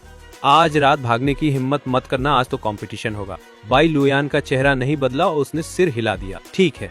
झांग वानकिंग को तो वैसे भी ड्रामा और चीजों को बड़ा बनाना पसंद था। जल्द ही उन दोनों के सामने अल्कोहल के 10 ग्लासेस लाइन से लगा दिए गए। हर एक ग्लास ऊपर तक भरा हुआ था। झांग वानरू ने एक ग्लास उठाया। उसके होठ का कोड़ा थोड़ा फड़क रहा था, तो उसने बाई लुयान की तरफ एक प्रोवोकेटिव लुक दिया। खैर, बाई लुयान ने भी अपने सामने रखा पहला ग्लास उठा लिया। उसने झांग वानरू के ग्लास से अपना ग्लास हल्का सा क्लिंक किया, फिर सिर पीछे झुकाकर पूरा गटक गई। फिर दूसरा ग्लास, फिर तीसरा ग्लास। वो दोनों एक के बाद एक बस पीते ही जा रहे थे, जैसे ग्लासेस में अल्कोहल नहीं बल्कि पानी भरा हो। झांग वेनक्सिंग और जी सिकिंग साइड से उन्हें चीयर कर रहे थे। तो गोशु अपना सिर हिलाया जिस तरह से वो दोनों पी रहे थे उसे देखते हुए। उस दिन के आखिर में बार में सिर्फ 1.5 लोग ही होश में बचे थे। एक थी गुस्सू और आधा इंसान थी बाई लोइन। उन 3 पियक्कड़ों को उनके कमरों तक छोड़ने के बाद गुस्सुए बाई लोइन को उसके कमरे तक वापस ले गई। लुगुसुए ने बाई लोइन से कुछ कहा। बाई लोइन पीछे मुड़ी। चेहरा अभी भी वही कोल्ड सा था, पर उसकी आंखों के कोनों में हल्की सी लाली थी। गुस्सुए मुस्कुराई, मुझे बहुत खुशी है कि तुम्हें अपना ट्रू लव मिल गया। उसका ख्याल रखना, मैं रखूंगी। सुबह जब मैं उठा तो मेरे सिर में जोरों का दर्द हो रहा था। मैं जैसे तैसे उठकर बैठा और देखा कि जियांग यांग और बाई यूसी मेरे बगल में सो रहे थे। वो दोनों एक दूसरे को हक कर रहे थे और पूरी तरह से स्लीपिंग कर रहे थे। मैं याद करने की कोशिश की कल रात क्या हुआ था, तो मुझे सिर्फ याद आया कि मैं अल्कोहल पी ली थी और फिर मैं लग रहा था कि मैं ड्रंक हो गई। मैं पहले का ड्रिंक नहीं कर चुकी थी, इसलिए मेरी टॉलरेंस का पता नहीं था। लेकिन मैं कभी नहीं सोचा था कि मेरी टॉलरेंस इतनी खराब होगी। बस एक ही ग्लास और मैं आउट हो गई। मैंने अपने थोड़ा गड़बड़ छोटे बालों को रफल किया। कल रात की कुछ टुकड़े टुकड़े वाली इमेजेस मेरे दिमाग में धुंधले धुंधले उभर आईं। मैं लगता है मैं ड्रंक होकर किसी को मार पड़ी। मैं ठीक याद नहीं कर पाई कि मैंने किसको मार दिया। मैं जल्दी मुड़कर देखी कि मेरे बगल में कौन कौन स्लीप कर रहे हैं। तो उनके चेहरों पर कोई हैंडप्रिंट नहीं था। तो शायद मैंने जियांग यांग या बाई यूजे को नहीं मारा। मैं चुपके से राहत में सिस किया। तो मैं थोड़ा और याद करने की कोशिश की। फिर मुझे वो ड्रीम याद आया जहां मैं एक्टिवली बाई लुयान को चूम रही थी। क्या सच में मैं बाई लुयान को चूम गई थी? ब्रदर चिंग, तो तुम क्या मटर कर रहे हो? सिर घुमाकर मैंने बाई यूजे की नींद भरी आंखों से मुलाकात की। तो मुझे थोड़ा गिल्ट महसूस हुआ। कुछ नहीं, तो तुम फिर से स्लीप कर लो। बाई युक्सी ने इस पे शिष्ट नहीं रहा और सच में फिर लेट कर सो गई। मैं बिस्तर से उठी और अपनी मॉर्निंग रूटीन शुरू की। चेहरा धोते हुए ने देखा कि मेरा मुंह थोड़ा सूजा हुआ था। बाई लोइन को चूमते हुए की इमेज फिर से मेरे दिमाग में बाढ़ की तरह आ गई। क्या मैं सच में बाई लोइन को चूमा था? जियांग यांग और बाई युक्सी के उठने के बाद पता चला कि मैं वाकई किसी को हिट कर दिया था और साथ ही अपनी बहन को भी हिट कर दिया था। तो ये सवाल कंफर्म हो गया। जियांग वानरू, मैं पूरी तरह से स्तब्ध रह गया। क्या मैं वाकई किसी को हिट किया? मैं कल रात का सीन याद करने लगा।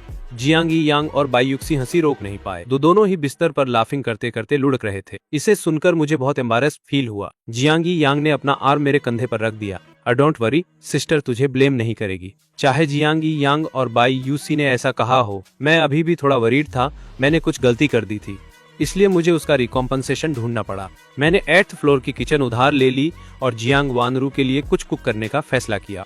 जियांग वानरू को अपोलॉजी देने के लिए मैंने कुकिंग पूरी की और बाहर आया, पर 8th फ्लोर पर किसी को नहीं मिला। तब मैं सोच रहा था, तभी गुशियू बाहर आई। क्या तुम जियांग वानरू और बाकी लोगों को ढूंढ रहे हो? वो सब ड्रंक हैं, शायद अभी भी सो रहे होंगे। ड्रंक? मेरी सिस्टर की अल्कोहल टॉलरेंस इतनी बुरी नहीं है। कल रात उन्होंने कितना ड्रिंक किया। गुशियू के चेहरे पर एम्बारसमेंट की एक झलक दिखी तो उसने अपना चेहरा स्क्रैच किया, ज्यादा नहीं। पर स्पष्ट रूप से कोई भी उन बातों पर भरोसा नहीं करेगा कि मैं के। गुशियू एक सेकंड हिचकिचाई और फिर बोली, जियांग वानरू थोड़ा परेशान थी कि तू लुओ यान से किस कर ली, तो उसने उसे ड्रिंकिंग कॉन्टेस्ट में खींच लिया। तो मैं रसोई में वापस गया और उनके लिए हैंगओवर सूप बना रहा। मैं दरवाजे पर खटखटाया, बहन तू जागी है क्या? मैं कमरे में कोई हलचल सुनने के लिए बारीकी से सुन रहा था, पर इस कमरे की साउंड प्रूफिंग इतनी बढ़िया थी कि कुछ भी नहीं सुनाई दिया। तो काफी टाइम इंतजार करने के बाद मैं फिर से दरवाजे पर खटखटाया। इस बार ज्यादा इंतजार नहीं करना पड़ा। दरवाजा जियांग वानरू ने खोल दिया। जियांग वानरू का चेहरा अभी भी सूजा हुआ था और उसके बाल गड़बड़ थे।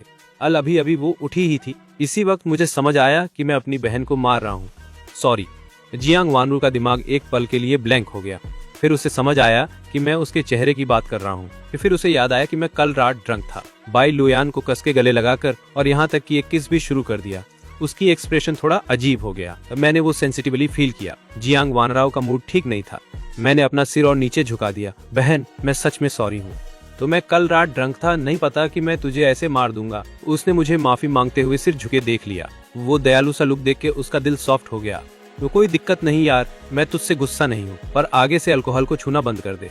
मैं जल्दी जल्दी सिर हिलाया। आखिरकार मेरी अल्कोहल टॉलरेंस एक ग्लास ही है। पहले हैंगओवर सूप पी ले, फिर कुछ खा ले। जियांग वानरू ने चमकीली मुस्कान दी। वो मुझे अंदर आने देनी थी, तभी अचानक बेयू की सिस आवाज हॉलवे से गूंजी। कुछ गड़बड़ है, कुछ गड़बड़ है। मेरी बहन के साथ कुछ हुआ है। जैसे ही मुझे बे लुयान के साथ कुछ हुआ पता चला, मैंने अपने हाथों में ट्रे को जियांग वानरू की बाहों में धकेल दिया। शब्दों को पीछे छोड़ते हुए मैं जांचने गया और दौड़ने की तरफ मुड़ गया। जियांग वानरू ने अपने हाथों में चीजों को खाली खाली देखा। फिर उसने मेरा पीछे का हिस्सा देखा जब मैं बिना पीछे देखे भाग गया। उसके होठों के कोने नीचे के मैं सीधे बे लुयान के कमरे में घुसा और देखा कि बे लुयान आधा हेडबोर्ड पर झुके हुए। शोर सुनते ही उसका चेहरा असहज लाल हो गया। बे लुयान ऊपर देखी, समझी कि वो मैं हूँ। उसके होठों के कोने मुस्कान में बदल गए। तू यहाँ क्यों आया? मैंने यूसी को कहा सुन रखा था कि तेरे साथ कुछ हुआ है, तो मैं चेक करने आया। बयोयान ने दरवाजे पर बे यूसी के गॉसिपी चेहरे को एक झलक दी। फिर उसने मुझे नरम आवाज में बताया, कोई बात नहीं यार, बस हल्का सर्दी और थोड़ा बुखार है। तो मैं तुरंत बाई लुयान के माथे पर हाथ रख दिया। मैं भाव में चढ़ाकर बोला, का फर्स्ट एड किट कहाँ है? बाई यूसी ने कहा, कपता है, मैं ले आता हूँ। ले लेता हूँ। थोड़ी देर बाद बाई यूसी ने फर्स्ट एड किट लाया। मैंने अंदर एक थर्मामीटर निकाला। मैंने उसे हिलाया और बाई लुयान को दे दिया। बाई लुयान ने आज्ञाकारी ढंग से ले लिया और बगल में रख दिया। मेरी चिंतित अभिव्यक्ति देखकर उसने धीरे से कहा, कोई बात नहीं, फिक्र मत करोगा। मैंने होठों को दबा रखा और कुछ नहीं कहा। मैं बिस्तर के पास बैठा और थर्मामीटर का टाइम देख रहा था। बाई के लुयान ने धीरे से आ भरी। टाइम खत्म हो गया। उसने थर्मामीटर निकालकर चेक किया। उसका चेहरा नहीं बदला। तो जब मैं उसे देख लेता रहा तो मेरी आंखें तुरंत बड़ी हो गई। 29 डिग्री हो गया। मैं बेचैन होकर बोला, ऐसा नहीं चल सकता, हम अस्पताल चलेंगे। लेकिन बाई लुयान ने धीरे से मना कर दिया। कोई जरूरत नहीं, थोड़ी दवा ले लो, फिर ठीक हो जाएगा। तू बाई लुयान, तू अपने बॉडी को ऐसे ही क्यों नहीं संभालती? मैंने देखा कि बाई लुयान अपनी बॉडी की परवाह नहीं कर रही थी और थोड़ा गुस्सा हो गया। तो ये पहली बार था जब मैं उससे गुस्सा हुआ। दरवाजे पर चुपके से सुनते हुए बाई योक्सी भी डर गई। वो चुपचाप निकल गया। बाई लुयान वही चेहरा बनाए रखी। तो उसने मेरा हाथ पकड़ने की कोशिश की, पर मैं बच गया। और बाई लुयान फिर भी मुझे अपने बिस्तर के पास बैठाने के लिए खींचती रही। उसने धीरे से कहा, अतु गुस्से में है क्या? मैं इतना गुस्से में था कि बोल भी नहीं पाया। इसे देखकर बाई लुयान फिर भी क्यूट एक्ट करती रही। तो मैं सच में ठीक हूँ, पूरी हेल्थ में हूँ। मैं अभी बीमार हूँ, दवा लेके और आराम करके जरूर ठीक हो जाऊंगा। उसी वक्त बाई यूक्सी अंदर धड़ाम से घुस आई।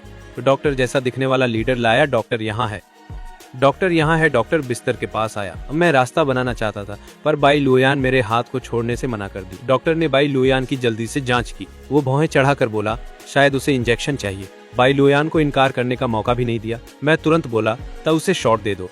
ठीक है, शॉट ले लो। पर डॉक्टर फिर भी बाई लुयान की ओर एक नजर मार गया। उसके सिर हिलाने को देखकर डॉक्टर ने लाए हुए बॉक्स से इंजेक्शन का सामान निकाला।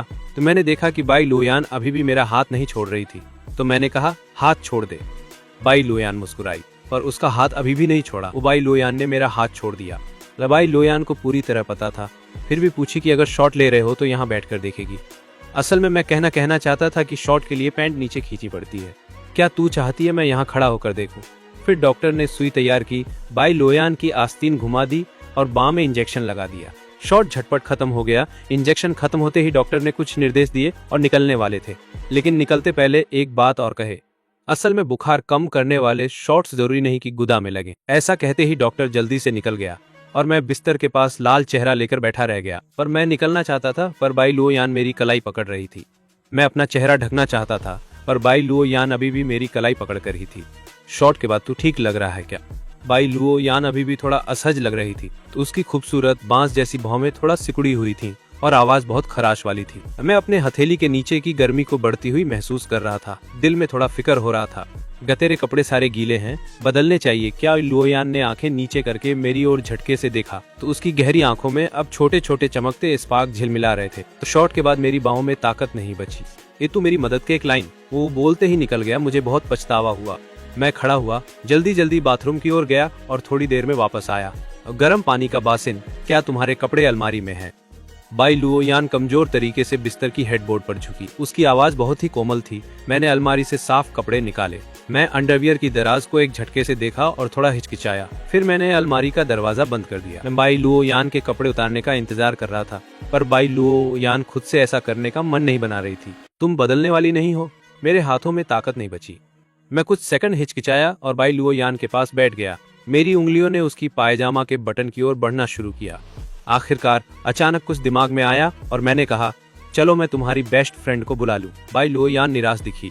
लगता है अब मेरे हाथों में थोड़ी ताकत आ गई है और मैं खुद बदल लूंगा। मैं जल्दी से बाहर गया। बाहर वाले कमरे में बाई लोयान की कोई निशानी नहीं थी। मैंने सोचा बाई लोयान शायद नहीं खा पाई होगी, इसलिए फिर से रसोई में गया। खुद को पहुंचने के बाद बाई लोयान चुपचाप बिस्तर पर लेट गई, नींद की ललक में। तो उसने आंखें बंद कर ली, खुद को ड्रीमलैंड की ओर ले जाने दिया। और पर जैसे ही वो नींद में डूबी, उसने बाहर वाले कमरे से आवाज सुनी, इसलिए धीरे धीरे आंखें खोल ली। मैं ट्रे लेकर अंदर आया। बाई लोयान आधी बिस्तर की हेडबोर्ड पर झुकी हुई थी। मैं सोच रहा था कि जियांग चेन अब मेरे बारे में केयर नहीं करेगा, तो मैं बस तुम्हारे लिए कुछ कुक करने आया। तो तुम शायद अभी तक नहीं खाए ना? तो मुझे बिल्कुल भूख नहीं लग रही, यही सच्चाई थी। अब बाई लोयान ज्यादा बीमार नहीं होती थी, तो पर अभी उसे खाने की बिल्कुल भी इच्छा नहीं थी। तो मैं अजीब तरह से उस बाजरा की खिचड़ी के बाउल की ओर देखा जो मैंने तैयार की थी। तुम थोड़ा खा लो। तो बाई लोयान कुछ नहीं बोली, बस मेरी ओर घूरती रही। मैं थोड़ा हिचकिचाया, चलो मैं तुम्हें खिला देता हूँ। बाई लोयान के होठों के कोनों पर अचानक एक स्माइल आ गई। अब फिर मुझे जियांग चेन को ट्रबल करना पड़ेगा। उसके शब्दों से मुझे थोड़ा एम्बारस्ड महसूस हुआ। मैंने बाजरा की खिचड़ी वाला बाउल उठाया, एक चम्मच भर ली और धीरे से उस पे हवा फूंकी। अब फिर मैं उसे बाई लोयान के होठों तक पहुंचाया। अब बाई लोयान ने मुंह खोला और लगभग बिना हिचकिचाए खा लिया। उसके जोर से खाने को देखकर मैंने एक और चम्मच ली और फिर से उस पे हवा फूंकी। फिर मैं उसे उसके मुंह तक ले गया। एक चम्मच ऐसे ही बाजरा की खिचड़ी वाला बाउल खत्म हो गया। क्या तुम थोड़ा और खाना चाहोगी? बाई लोयान ने धीरे से सिर हिलाया और मैंने सिर हिलाया और ज्यादा नहीं दबाया। मैंने खाली बाउल को एक तरफ रख दिया। तो तुझे थोड़ा स्लीप लेना चाहिए। अभी मैंने देखा कि तू थोड़ा नींद जैसा लग रहा था। अगर मैं सो जाऊं तो क्या तू चलेगा? मैं ठहर गया। जब उसने मेरी हिचकिचाहट देखी तो बाई लुओ ने आंखें नीचे कर ली, आवाज में कैजुअल टोन में बोली, ठीक है, तू अब तक मेरी देखभाल में बहुत मेहनत कर रहा है और आराम कर, मैं ठीक हूँ। तो मैंने उसकी अभी भी फीकी चेहरे को देखा और मेरा दिल नरम पड़ गया। तो मैं नहीं जा रहा हूँ, ये तेरे साथ रहेगा। तो मैं कमरे में तुझे अकेला छोड़ने से सहज नहीं हूँ। तो क्या मैं पहले खा लेता हूँ फिर वापस आऊँ? ठीक है, जल्दी चल। मैं ट्रे को बाहर ले गया खाने के लिए। मैं पूरी सुबह व्यस्त रहा और अभी तक कुछ भी नहीं खाया था। उस समय बाकी लोग भी रेस्टोरेंट में खा रहे थे। तो जब मैं दरवाजे पर आया तो देखा वो सब दरवाजे की ओर देखे। जियान यांग और बाई यूसी ने मेरे पीछे देखा, पर बाई लो यान नहीं दिखी। मेरी बहन कहाँ है? तो मैंने कहा, तेरी बहन खाने के बाद ही सो गई। तो फिर वो ठीक है। मैंने सिर हिलाया, अब बहुत बेहतर। मैं ठीक नहीं हूँ, खाने के बाद मैं उसे चेक करूंगा। तो मैं बाद में उसे चेक करने जाऊंगा। यह सुनकर जियांग वान रू थोड़ा नाखुश हो गया। एक पल सोचा और बोली, छोटे चेन, बाई लो यान की सेहत बहुत अच्छी है। वो साल भर वर्कआउट करती रहती है। उसका बॉडी बिल्कुल टॉप नॉच है। तो बस हल्का जुकाम है, कुछ नहीं। एक अकेला लड़का और लड़की साथ में तेरी रेपुटेशन के लिए ठीक नहीं रहेगा। तो मैं जानता था कि वो सही है, पर फिर भी मैं फिक्र किए बिना नहीं रह सका, खासकर क्योंकि अभी अभी बाय लो यान को डिग्री का बुखार था। मैं बिल्कुल भी आरामदायक नहीं था। मैं इसे अपनी बहन से छुपाने की प्लान बना रहा था। तो मैं बाद में चुपके से बाय लो यान की देखभाल करूंगा। बाहर से तो हाँ कह दी। खाने के बाद मैंने कहा, मैं भी थोड़ा अनवेल फील कर रहा हूँ। तो फिर मैं अपने रूम में वापस गया। बाकी लोगों के भी अपने काम थे, वो भी अपने अपने रूम में चले गए। मैं लगातार हॉलवे में हो रही मूवमेंट्स पर ध्यान देता रहा। कि जब देखा कि सब अपने रूम में वापस चले गए, मैं चुपके से अपना दरवाजा खोल लिया। मैंने बाय लोयांग का रूम कार्ड इस्तेमाल करके चुपके से उसका दरवाजा खोला, फिर अंदर घुस गया। मैं धीरे धीरे अंदर वाले रूम में गया और देखा कि बाय लोयांग जो आराम कर रही थी अब हेडबोर्ड पर झुकी हुई थी। लैपटॉप उसके लैप में रखा था। मैंने भौहें चढ़ाकर कहा, तुम रेस्ट क्यों नहीं कर रही हो? बाई लोयांग ने मुझे देखा, उसके होठ का कोना हल्का सा उठ गया। तो उसने अपने बगल की जगह को थपथपा दिया। तो मैं वहीं बैठ गया और लैपटॉप की ओर एक झलक मारी। वो सब दस्तावेज थे जो मैं समझ नहीं पाया। तो मैंने भौहें चढ़ाकर कहा, तुम बीमार हो तो तुम ठीक से आराम क्यों नहीं कर पा रहे? बाई लुओयान ने माफी भरी मुस्कान दी। ये काम बहुत इमरजेंट है। असल में मैं बाई लुओयान को दोष देना नहीं चाहता था, तो मैं बस दिल का दर्द महसूस कर रहा था। बाकी लोग सिर्फ एक अमीर वारिस की ग्लैमरस बाहरी छवि देखते हैं, तो वे कभी नहीं सोचते कि उस ग्लैमरस बाहरी रूप के नीचे एक ऐसी मेहनत छिपी है जो आम आदमी से कहीं ज्यादा है। बाई लुओयान ने मेरी आवाज में उदासी सुनी, तो उसने लैपटॉप को किनारे रख दिया और मेरी बाहों में झपटा, मेरे पीछे झुक गई। आंसू भरी आंखें मुझ पर टिकी और मैं तुरंत नरम हो गया। बस थोड़ा सा सिसकार रहा हूँ, जल्दी करो और काम करो, तो पे मैं तुम्हें सिर्फ आधा घंटा ही दे रहा हूँ। तो बाई लुओयान ने फिर से अपना लैपटॉप उठाया और काम शुरू किया, जबकि मैं उसके बगल में चुपचाप बैठा उसका साथ दे रहा था। आधे घंटे से भी कम बाई लुओयान ने अपना काम खत्म कर लिया, तो मैं तुरंत कंप्यूटर को रख दिया और फिर बाई लुओयान को सीधे बिस्तर पर धकेल दिया। मैंने लुओयान का टेम्परेचर लिया। तापमान बस 38 डिग्री तर गया था। वो लगातार कम करने वाला शॉट असरदार रहा। और जल्दी करो और रेस्ट कर लो, मैं यहीं तेरे साथ हूँ, चिंता मत कर, मैं कहीं नहीं जाऊंगा। बाई लुओयान ने कुछ नहीं कहा, पर उसके होठों की मुस्कान उसकी खुशी झलकाती थी।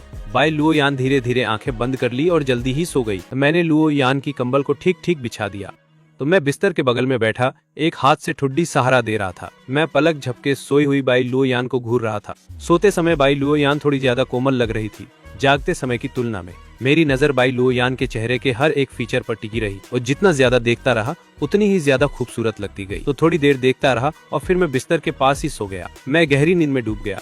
फिर बाई लुओयान धीरे धीरे आंखें खोल गई और जब मैं फिर से जागा तो पता चला कि मैं बहुत गर्म था। जैसे ही मैंने आंखें खोली, एक आकर्षक गर्दन दिखी। उसका मालिक थोड़ा हॉट लग रहा था। एक चमकती हुई पसीने की बूंद पास से लुढ़क गई, तो मैं ऊपर देखता हूँ और अचानक दो गहरी काली आंखों से मिल गया। तो मैं बस मुंह खोलने ही वाला था, तभी मेरे होठों को चूम लिया गया। हमारे होठों से बर्निंग हीट मुझ तक ट्रांसमिट हो गई। तो मैंने समझा बाई लुओयान फिर से फीवर में लग रही थी। ये टेम्परेचर पहले से साफ तौर पर और भी हाई था। तो मैं बाई लुओयान को धकेलना चाहता था, पर बाई लुओयान ने मुझे बहुत टाइट पकड़ लिया। लग रहा था कि मेरी स्ट्रगल से वो नाखुश है। बाई लुओयान उल्टी लेटी और मुझे सीधे अपने नीचे पिन कर दिया। वो फिर नीचे झुकी और मुझे फिर से किस किया, क्योंकि बाई लुओयान अभी भी स्टिल बीमार थी। मैं उसे धकेल नहीं पा रहा था। कमरा पूरी तरह काला था। मैं बाई लुओयान के एक्सप्रेशन को साफ नहीं देख पा रहा था। मुझे भी नहीं पता था कि अभी टाइम क्या हुआ है। हम लंबे टाइम तक किस करते रहे। बाई लुओयान थोड़ा सा सोबर हो गई लग रही थी। अंधेरे में वो चुपके से मेरी ओर देख रही थी। तो उसने धीरे से कहा, सॉरी। और फिर वो बिस्तर से रोल होकर बाथरूम की ओर रश कर गई। तो मैं बिस्तर पे स्टंट था। बाथरूम में रशिंग वाटर की आवाज सुनते ही मैं होश में आया और बैठा और बेडसाइड लैंप ऑन कर दिया। पहले ही शाम के 6 बज गए थे। बाहर पूरी तरह डार्क हो चुका था। अभी अभी अंधेरे में हमारे किस करने का सीन याद करके वो मेरे दिमाग में बार बार रिप्ले हो रहा था। मेरे कान पूरी तरह से रेड हो गए और बॉडी के किसी हिस्से में भी एक बदलाव फील हुआ। अभी तो बहुत डार्क था, कुछ भी दिख नहीं रहा था और सिर्फ सेज ही सबसे तेज थे। तो मैं बाई लुओयान का चुंबन साफ साफ याद कर रहा था, उसका टेम्परेचर, उसकी ब्रीथ। और जब बाई लुओयान बाथरूम में गई, मैं भी कूल हो गया था।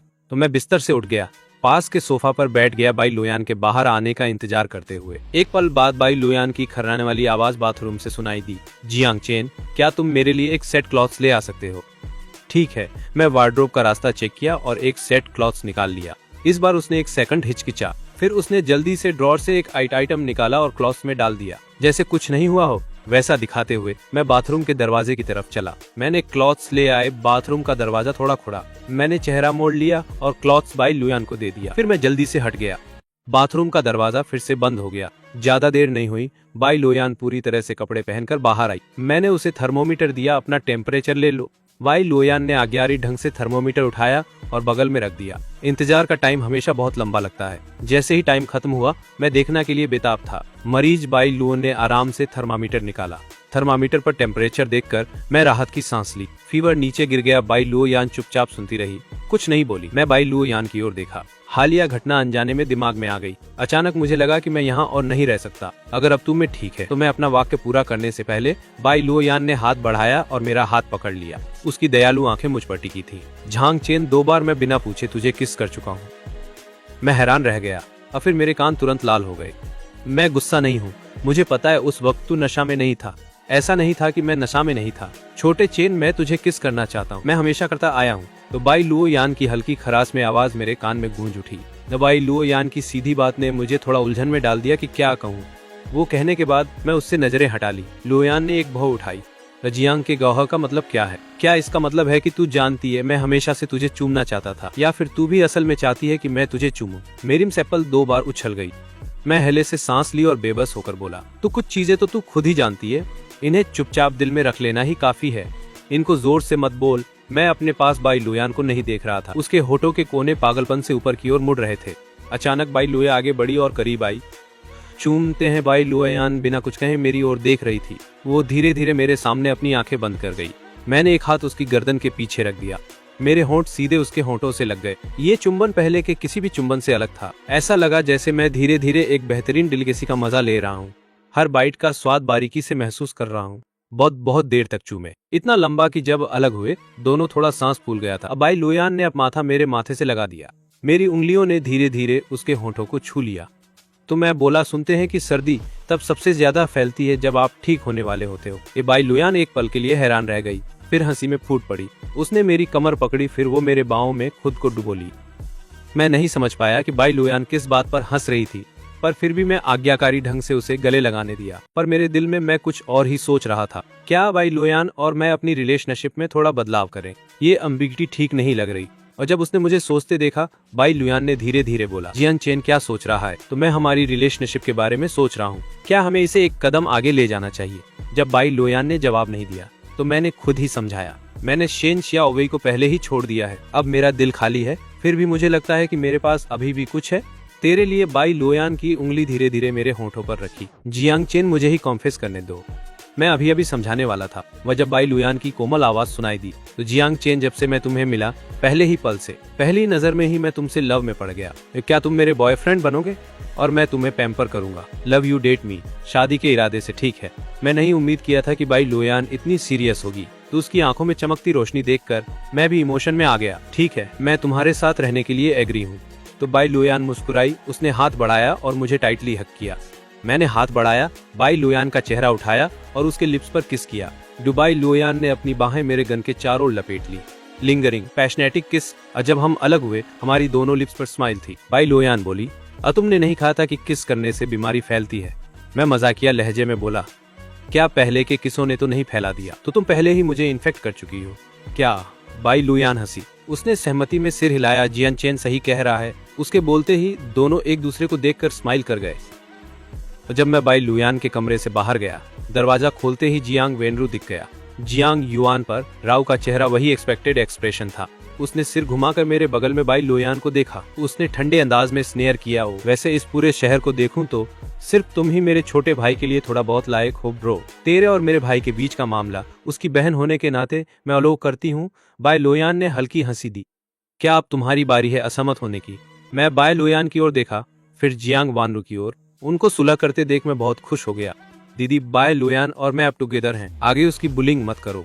सबने वाव कर चिल्ला दिया। क्या यार, तुम दोनों टुगेदर हो? यह मुझे चौंका गया ब्रो। बाई लुयान ने उन पर नाराजगी भरी नजर डाली। हमने अभी अपनी रिलेशनशिप कंफर्म कर ली है। हम पहले ही किस कर चुके हैं। मुझे रिस्पॉन्सिबिलिटी लेनी पड़ेगी। जियांग वानराओ ने मुझको कॉम्प्लिकेटेड एक्सप्रेशन से देखा। छोटे चेन, शायद हमें रिकॉन्सिडर करना चाहिए। मैं पीछे खड़ी बाई लुयान की ओर देखा और थोड़ा मुश्किल से बोला, ओ बाई लुयान सही कह रही है, हम पहले ही किस कर चुके हैं।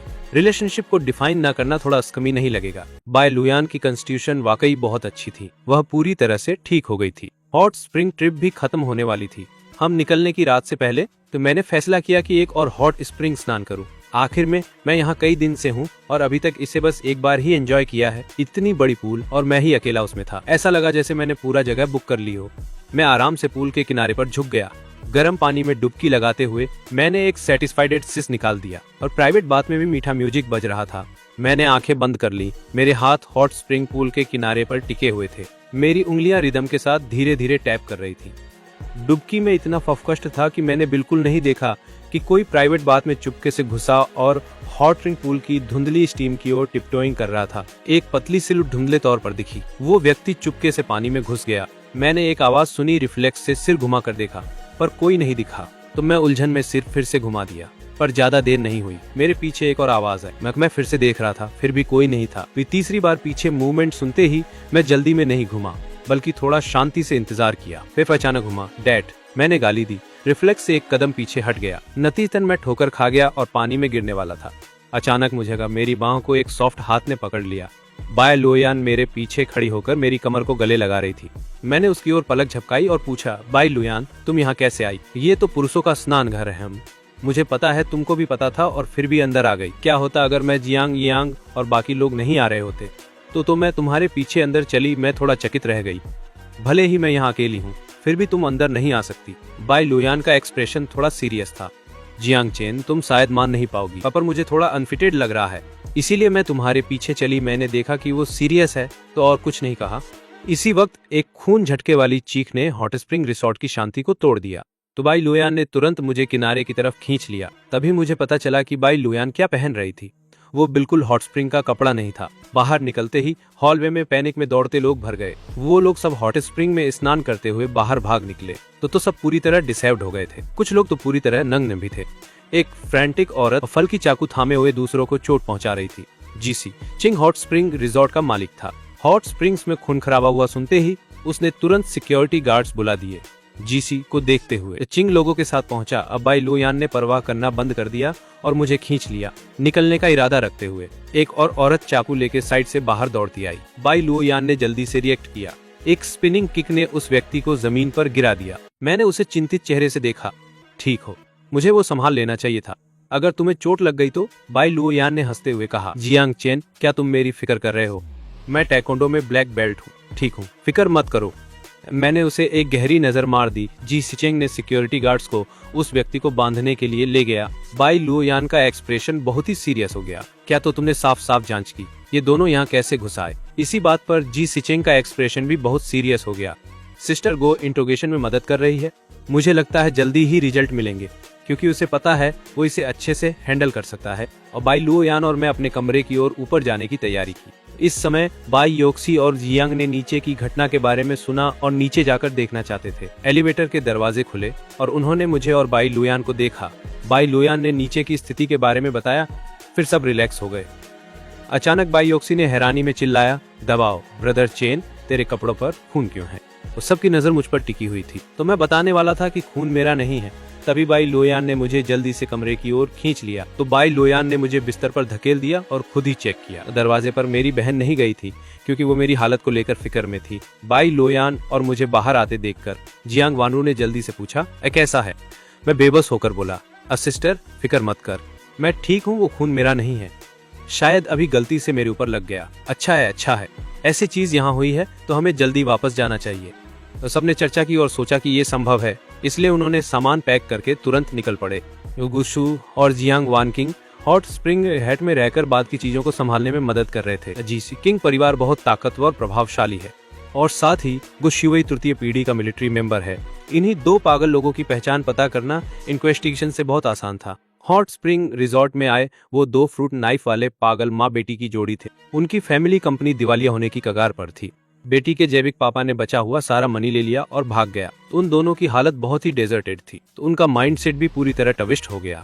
फिर उन्हें पता चला कि मनी लेकर भागने वाला आदमी असल में नहीं गया, बल्कि अपनी मिस्ट्रेस के साथ चला गया, जिसे चिंग फैमिली के हॉट स्प्रिंग रिसोर्ट तक। इसीलिए ये माँ बेटी ने डिस्गाइज होकर रिसोर्ट में इन्फिल्ट्रेट किया। पहली वुमन जिसे हिट किया गया वही मिस्ट्रेस थी। उस वुमन को सीरियसली इंजरी करने के बाद माँ बेटी अचानक पागल हो गई और रिसोर्ट के गेस्ट्स को बिन सोचे समझे अटैक करने लगी। ये मैलिशियस इवेंट ने जीसी को काफी लॉस करवा दिया। तो किंग्स हॉट स्प्रिंग रिसोर्ट जीसी चिंग को लगा कि रिसोर्ट पे खून का स्टेन होना बहुत अनलकी है। ध्यान से सोचने के बाद उसने रिसोर्ट बंद कर दिया। ये खनकर मैं फिर से एक बार आ भर ली। मैं रिच लोगों की वर्ल्ड को समझ नहीं पाता जब मैं कारण परिणाम देखता हूँ। मैं सोफा बै लुयान के साथ बैठा था। बै लुयान मेरी लैप पर लेटी हुई थी। मैं लुयान को देखकर पूछा, अबे लुयान, अगर मैं तुम्हें कुछ गलत करूँ तो तुम मुझे कैसे ट्रीट करोगी? और जब बै लुयान ऊपर देखी तो उसके मुंह के कोने में हल्की स्माइल आ गई। तो तुम जानना चाहती हो? मैं तो स्टन हो गया और मजबूरन स्माइल कर दिया। अचानक मैं अब और कुछ भी जानना नहीं चाहता। अगर मैं नहीं जानूं तो बेहतर रहेगा। मेरी अंतःप्रेरणा को थोड़ा डेंजर फील हुआ तो मैं भागना चाहता था, लेकिन बाई लुयान ने मेरी कमर को कस के पकड़ लिया और मैं तुरंत ही हिम्मत खो बैठा। तो मैं जल्दी से अपनी गलती कबूल कर दिया। सॉरी यार, मुझे ऐसे सवाल नहीं पूछने चाहिए थे। तो बाई लुओ यान ने एक हल्की हंसी निकाल दी। क्या जियांग चेन को अपने किए से डर लगता है?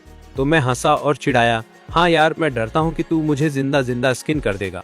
बाई यान बैठ गई तो मेरे सामने खड़ी होकर उसने दोनों हाथों से मेरा चेहरा घेर लिया। तो मैं तुम्हें जिंदा स्किन नहीं करूंगा, पर धीरे धीरे थोड़ा थोड़ा करके खा जाऊंगा। तो तुम्हें कैसे खाऊंगा वो मेरे ऊपर ही रहेगा। तो मैं हाथ बढ़ाकर बाई लुओ यान का मुंह ढक दिया। तो बाई लुओ यान ने हाथ बढ़ाया और नरमी से मेरा चेहरा सहला। उसकी नरम आवाज में बोला, चेन, मैं तुम्हें मुझे छोड़ने नहीं दूंगा। ऐसा कहकर बाई लुयान ने सिर नीचे किया और धीरे से मेरे होठों पर चुंबन किया। तो मैं भी बाई लुयान को जवाब देना शुरू किया। मेरे जवाब को सुनकर बाई लुयान के होठों के कोने हल्के से उठ गए। एक चुंबन के बाद बाई लुयान ने अपना माथा मेरे माथे से लगा दिया।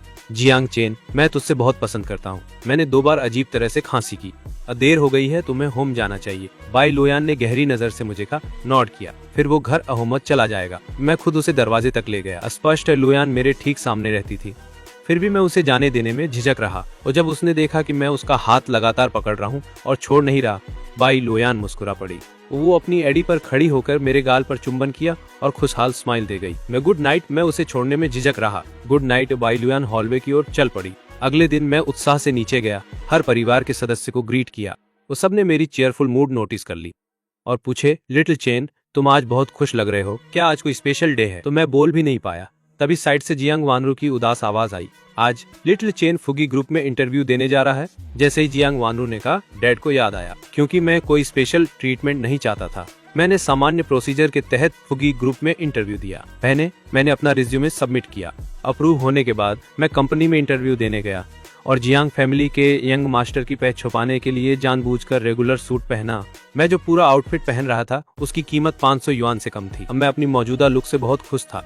मैं खुशी खुशी वो सस्ता सूट पहन लिया। मैं अपने परिवार के सामने स्पिन मारते हुए दिखा रहा था। पूरा परिवार मेरी आउटफिट को अनकहे एक्सप्रेशन से देख रहा था। तो उन्हें कभी नहीं लगा था कि इतना सस्ता कपड़ों का सेट जियांग परिवार के घर में आएगा। माँ बोलने ही वाली थी, पर जब उसने मेरी खुश एक्सप्रेशन देखी तो चुपचाप शब्द निकल गई। तो बहुत बढ़िया है, अगर तुम्हें पसंद है तो पहन लो। मैंने परिवार के ड्राइवर को कहा कि मुझे ऐसी जगह ले जाए जहां टैक्सी पकड़ना आसान हो। फिर मैं खुद टैक्सी ले ली। मैं समय पर फुग ग्रुप की बिल्डिंग पर पहुंचा और मैं शानदार कंपनी बिल्डिंग को देख रहा था और अचानक फाइटिंग स्पिरिट की लहर महसूस हुई। अब फुग ग्रुप उन ग्रुप्स में से एक है जो सिटी ए में लीड कर रहा है। बहुत लोग इसमें घुसने के लिए कुछ भी कर देंगे, पर मैं अभी भी अपनी क्षमताओं पर भरोसा करके बाई लुयान की कंपनी में घुस रहा हूँ। बाकी इंटरव्यू वालों की तरह फुग ग्रुप की बिल्डिंग में लिफ्ट लेकर 6ठी मंजिल तक गया तो इंटरव्यू लेने वाली असिस्टेंट पहले से वहीं इंतजार कर रही थी। असिस्टेंट की आंखें तेजी से स्कैन कर रही थी। इंटरव्यू वाल का ग्रुप मेरे ऊपर 1 सेकंड और रुक गया। उसी के अलावा असिस्टेंट ने 2 और लोगों को भी देखा। एक बहुत स्टाइलिश कपड़े में था, दूसरा मेरे जैसा साधारण काले सूट में था। जब सब आ गए, असिस्टेंट ने कहा, सब लोग अपना रजिस्ट्रेशन नंबर ले लो। जब तुम्हारा नंबर आएगा तो तुम इंटरव्यू ऑफिस में घुस जाओगे। सभी इंटरव्यू वाले असिस्टेंट के पास अपने रजिस्ट्रेशन नंबर लेने गए। मैं वही 2 लड़कों के बीच खड़ा था जिनको असिस्टेंट ने पहले थोड़ा ज्यादा देख लिया था। आगे वाला जवान बहुत पोलाइट दिख रहा था और उसका ब्लैक सूट मेरे जैसा ही स्टाइल का था। उसने मुझे एक शर्माई हुई स्माइल दी। मैंने उसे वापस स्माइल किया। अचानक पीछे से एक तंज आया तो वो आदमी तुरंत बाद कंटेम्प्ट से बोला, तो तुम लोग जानते हो इस छोटा ग्रुप कितना बड़ा है और तुम लोग इंटरव्यू के लिए थोड़ा भी ड्रेस अप नहीं जानते। 1-2 कंट्री बम्पकिंस, दूसरा जॉन और मैं एक साथ घुमा के उसकी तरफ देखे। तो मेरे पीछे वाला आदमी हल्के रंग का सूट पहने था और उसके बाल स्टाइल्ड थे। वो फ्लैशी ड्रेस में था। अगर तुम जानते तो समझते कि वो यहाँ इंटरव्यू के लिए आया है। अगर नहीं जानते तो सोचते कि वो एक गिगोलो है जो क्लाइंट्स ढूंढ रहा है। तो मैंने उस आदमी को इग्नोर किया और अपनी लाइन में वापस नंबर का इंतजार करने लगा। मेरे जैसा ड्रेस वाला आदमी अपना सिर पीछे घुमा के नीचे कर दिया। पहले से बहुत कम कॉन्फिडेंट लग रहा था। मोर ने देखा कि हम में से कोई भी उसकी तरफ ध्यान नहीं दे रहा था। अब वो बोर हो गया और बात करना बंद कर दिया। मैंने अपने हाथ में रजिस्ट्रेशन नंबर देखा। 18। बहुत जल्दी नहीं, बहुत देर भी नहीं, ठीक है। तो मैंने अपना नंबर लेके साइड में बैठ गया, इंटरव्यूअर के कॉल का इंतजार करते हुए। मेरे जैसा कपड़े वाला बैंडू पास आया। हेलो, मेरा नाम सोंग जाओ है, क्या मैं तुम्हारे बगल में बैठ जाऊं? मैं ऊपर देखा। जरूर, बैठ ले। सोंग जाओ ने हंसी के साथ मुस्कुराया और शर्माते हुए मेरे बगल में बैठ गया। पहले वाले मोर की बात करें तो वो भी हमारे पास बैठ गया। मोर का नंबर काफी जल्दी वाला लग रहा था। जल्द ही उसकी बारी आई। असिस्टेंट ने जोर से बुलाया, जियांग ताओ। तो मैं अनजाने में ऊपर देखा, नहीं सोचा था कि वो मोर मेरा ही सरनेम रखता है। तो सोंग जाओ की बात करें तो जियांग ताओ का नाम सुनते ही उसकी आंखें झपकी। उसने सिर नीचे किया। अभिव्यक्ति साफ नहीं थी। जियांग शांति से खड़ा हुआ, कपड़े ठीक किए और ऑफिस की ओर चला गया। सोंग जाओ ने जियांग ताओ की पीठ को प्रशंसा भरी नजर से देखा। उसकी आंखों में अकेलेपन की झलक चमकी और लगा कि उसे कॉन्फिडेंस की कमी है। इसलिए मैं आगे बढ़ा और सोंग जाओ के कंधे पर हल्का थपथ पाया। तू सोंग जाओ ने, मैं जियांग चेन हूँ, कोई दिक्कत नहीं। इंटरव्यूअर की वैल्यू, तू पक्के तौर पर इंटरव्यू पास कर लेगा। ये सुनकर सोंग जाओ ने फिर से सिर नीचे किया। तुम्हें कुछ भी नकारात्मक कहने से पहले मैं फिर से बोल पड़ा, कॉन्फिडेंट रहो, चेस्ट बाहर रखो, सिर उठाओ, तुम कर सकते हो। मेरी आंखों में हौसला देखकर सोंग श्याओ के होंठ हल्के से मुस्कुराए। वो मुस्कुराया, धन्यवाद जियांग चेन। कोई बात नहीं। थोड़ी देर बाद जियांग ताओ घमंड से बाहर निकला, तो जब वो हमारे पास से गुजरा तो जानबूझकर मेरी तरफ देखा। अब फिर वो जल्दी से वाटर डिस्पेंसर की तरफ दौड़ा। ज्यादा देर नहीं हुई, जियांग ताओ एक कप गर्म पानी लेके आया, तो जब वो मेरे पास से गुजरा तो पानी का कप सीधे मेरे कुड़ों पर गिर गया। जियांग ताओ तुरंत ही फ्लस्टर दिखते हुए बोला, सॉरी, मेरा हाथ स्लिप हो गया। तो तुम मुझ पे दोष नहीं दे रहे ना? मैंने जियांग ताओ को देखा और उसकी आंखों में घमंड साफ दिखा और मैं खड़ा हुआ और जियांग के हाथ से बचा हुआ आधा कप पानी झट ले लिया और सीधा उसके सिर पर डाल दिया। मैं उसकी दयनीय हालत को देखकर मुस्कुराया। बिल्कुल, मैं तुझे बख्श नहीं रहा, क्योंकि मैं हमेशा तुरंत रिवेंज ले लेता हूँ और मेरा हाथ स्लिप हो गया अभी भी, तो तुम भी मुझ पे बख्श नहीं करोगे, है ना? जियांग ताओ एक पल के लिए हैरान रह गया, फिर गाली निकाल दी। ये उसने मुझको घृणा से देखा। और तुम पागल हो क्या? अगर लुक से मारना मुमकिन होता तो डर है कि अब तक वो मुझे टुकड़े टुकड़े कर देता। वो डिस्पोजेबल पेपर कप खाली था। मैं शांति से उसे फेंक दिया, फिर मैं उसकी ओर एक झलक मार ली। जैसे को तैसा मैंने ये तुमसे सीखा। जियांग ताओ ने मुझ पर भारी गजब से नजर मारी। उसने मुझ पर मारने के लिए अपनी मुट्ठी उठाई। असिस्टेंट ने हंगामा सुना और जल्दी आया। तो जब उसने देखा कि मैं और जियांग ताओ ही गड़बड़ी कर रहे हैं तो उसका चेहरा थोड़ा जटिल हो गया और उसने पूछा, क्या हुआ? तो जियांग ताओ के बोलते ही पहले मैंने शांति से कहा, तेरे कपड़े भीगे हुए हैं, क्यों क्या तुम्हें बदलने की जरूरत नहीं है? जियांग ताओ का चेहरा काला हो गया। उसने मुझसे बहस करने की कोशिश छोड़ दी और सीधे रेस्टोरेंट ओर भागा। तो मैं मुस्कुराया और असिस्टेंट की ओर मुड़ गया। इंटरव्यू में बाधा डालने के लिए सॉरी। असिस्टेंट भी थोड़ा हैरान था। उसने मुझे खाली देख लिया। कोई बात नहीं, सिर्फ थोड़ा और सावधान रहो तुम भी। ये बात करने के बाद असिस्टेंट चला गया। मैं शांति से बैठा और देखा कि सोंग झाओ मुझे प्रशंसा भरी नजर से देख रहा है। तुम वाकई में जबरदस्त हो। मैं एक पल के लिए स्टंट हो गया, फिर मुस्कुरा दिया। सोंग झाओ, तुम्हें याद रखना पड़ेगा, अगर तुम बहुत कमजोर हो तो लोग बस फायदा उठाएंगे और तुम्हें और ज्यादा बुली करेंगे। तो सिर्फ तब जब तुम खुद टफ हो तभी लोग तुम्हें नीचे नहीं देख पाएंगे। सोंग झाओ ने ये बात सोची और सोच समझ सिर हिलाया। मैं समझ गया। वैसे तेरी शर्ट भीगी हुई है, क्या तू इसे सुखाने चलना चाहता है? मेरी शर्ट पर एक बड़ी भीगी हुई डब्बा था। वाकई इसे सुखाना था, इसलिए मैं अपना सामान लेकर बाथरूम गया। तो वहीं मैं अचानक जियांग ताओ से टकरा गया। और जियांग ताओ भी अभी खुद को सुखा रहा था, तो उसे डर था कि मैं फिर से उसे गीला कर दूं, इसलिए उसने और कोई चाल नहीं चलने दी। जियांग ताओ ने मुझको एक ठंडी नजर से देखा, ठंडे अंदाज में स्नॉट किया और बाहर निकल गया। और मैं बाथरूम में गया और लाया हुआ सफेद शर्ट पहन लिया। अनपेक्षित स्थितियों से निपटने के लिए मैंने खास तौर पर एक स्पेयर वर्क कपड़ों का सेट तैयार किया था। पता चला कि मेरी तैयारी बेकार नहीं रही और शर्ट बदलने के बाद मैं बाथरूम से बाहर आया और सोंग श्याओ ने तुम्हारी ओर थोड़ा हैरान होते हुए देखा। तो तुमने तो एक स्पेयर कपड़ों का सेट भी तैयार किया था, क्या तुमने सोचा था कि कोई ऐसा करेगा? इसी वक्त सोंग श्याओ अनजाने में झांग ताओ की ओर नजर मारता है। उसके स्नॉट करके हटते देख उसने हिम्मत करके अपना बाकी वाक्य पूरा किया, कोई ऐसा तेरे लिए ट्रबल बनाएगा? मैं सिर हिलाया। तो मेरी बस एक आदत है, कई प्लान पहले से तैयार रख, सावधान रहना अच्छा है। सोंग झाओ ने सिर हिलाते हुए सहमति जताई। हाँ, तू सही कह रहा है, मैं तो इसको लेकर नहीं सोचा था। बहुत जल्दी असिस्टेंट ने सोंग झाओ का नाम पुकारा। मैंने उसे एक चीयर्स वाला इशारा किया। Good luck. सोंग झाओ ने मेरा धन्यवाद किया। Thanks Jiang chain. अब वह खड़ा हुआ और ऑफिस की तरफ चला गया। बहुत जल्दी सोंग झाओ वापस आया। वह ठीक नहीं लग रहा था। वो मेरे बगल में बैठ गया, थोड़ा निराश दिख रहा था। मैं हिचकिचाते हुए सोंग झाओ से पूछा, क्या प्रॉब्लम है? सोंग झाओ ने मुझको देखा है भर ली। मुझे नहीं लगता मैं बहुत अच्छा किया। मुझे नहीं पता था सोंग झाओ ने कहाँ गड़बड़ की, तो मैं बस कुछ हल्के फुल्के कंसोलिंग शब्द ही कह पाया। सोंग झाओ सिर नीचे रखे रहा और कुछ नहीं बोला। उसी वक्त असिस्टेंट ने मेरा नाम पुकारा। ये सुनकर मैं खड़ा हुआ, लेकिन सोंग झाओ को एक चिंतित नजर से देखा। सोंग झाओ ने ऊपर देखा और झट से मुस्कुराया। मैं ठीक हूँ, तुम अपना बेस्ट करो। मैंने उसे सिर हिलाया। तुम भी ज्यादा ओवरथिंक मत करो। ऐसा कहने के बाद मैं ऑफिस में चला गया। सोंग झाओ ने देखा कि जियांग ताओ की नजर मुझे घूर रही थी, तो मैं ऑफिस में घुसा और शांति से बैठ गया। इंटरव्यूअर ने मेरा रिज्यूमे हाथ में लिया। कई इंटरव्यूअर्स ने उसे देखा और बहुत संतुष्ट हो गए। तुम्हारा जियांग चेन। मैं सिर हिलाया। हम इंटरव्यूअर ने कहा, हमने तुम्हारा रिज्यूमे देख लिया है, तुम्हारी प्रोफाइल के सभी पहलू शानदार हैं। मैंने उसे शालीनता से धन्यवाद दिया। धन्यवाद। इंटरव्यूअर ने पूछना जारी रखा, तो कृपया संक्षेप में बताओ, तुम हमारे बीए ग्रुप में क्यों शामिल होना चाहते हो? मैंने शांति से जवाब दिया, बीआई ग्रुप इंटरव्यूअर्स ने एक दूसरे को देखा और सिर हिलाया। मेरी बात खत्म करने के बाद कई इंटरव्यूअर्स के चेहरे पर मुस्कान आ गई। बहुत बढ़िया जवाब, कृपया बाहर जाओ और रिजल्ट का इंतजार करो। तो मैंने जल्दी से उनका धन्यवाद किया। हाँ धन्यवाद। इंटरव्यूअर्स बात करने के बाद मैं खड़ा हुआ, उन्हें प्रणाम किया, फिर बाहर निकल गया और दरवाजा बंद कर दिया। मैंने राहत की एक लंबी सांस ली। मैं सोंग झाओ के साइड पर फिर से लौट आया। सोंग झाओ ने देखा कि मैं रिलैक्स दिख रहा हूँ और समझ गया कि मैं जरूर बहुत बढ़िया किया होगा। चेन, तेरे साथ कैसे गया? मैंने उसकी ओर मुस्कुराया। मुझे लगता है सब ठीक ठाक रहा। सोंग झाओ ने भी मेरी ओर मुस्कुराया। ऐसा है क्या? तो फिर मैं पहले से ही बधाई दे दूं। मैंने सिर हिलाया। रिजल्ट आने से पहले कुछ भी हो सकता है। रिजल्ट का इंतजार करना बेहतर है। सोंग झाओ ने मेरी ओर एक नजर डाली। उसके होठों पर हल्की सी मुस्कान आ गई। तुम सही हो। इंटरव्यू वाले एक करके अंदर गए, फिर एक एक करके बाहर आए। इंटरव्यू खत्म होने के बाद रिक्रूटर्स आधे घंटे से ज्यादा टाइम तक चर्चा करते रहे। वो पूरी तरह से दंग था। मैंने धीरे धीरे उसकी कंधे पर थपथपा दिया। नौकरी मिलने पे बधाई हो।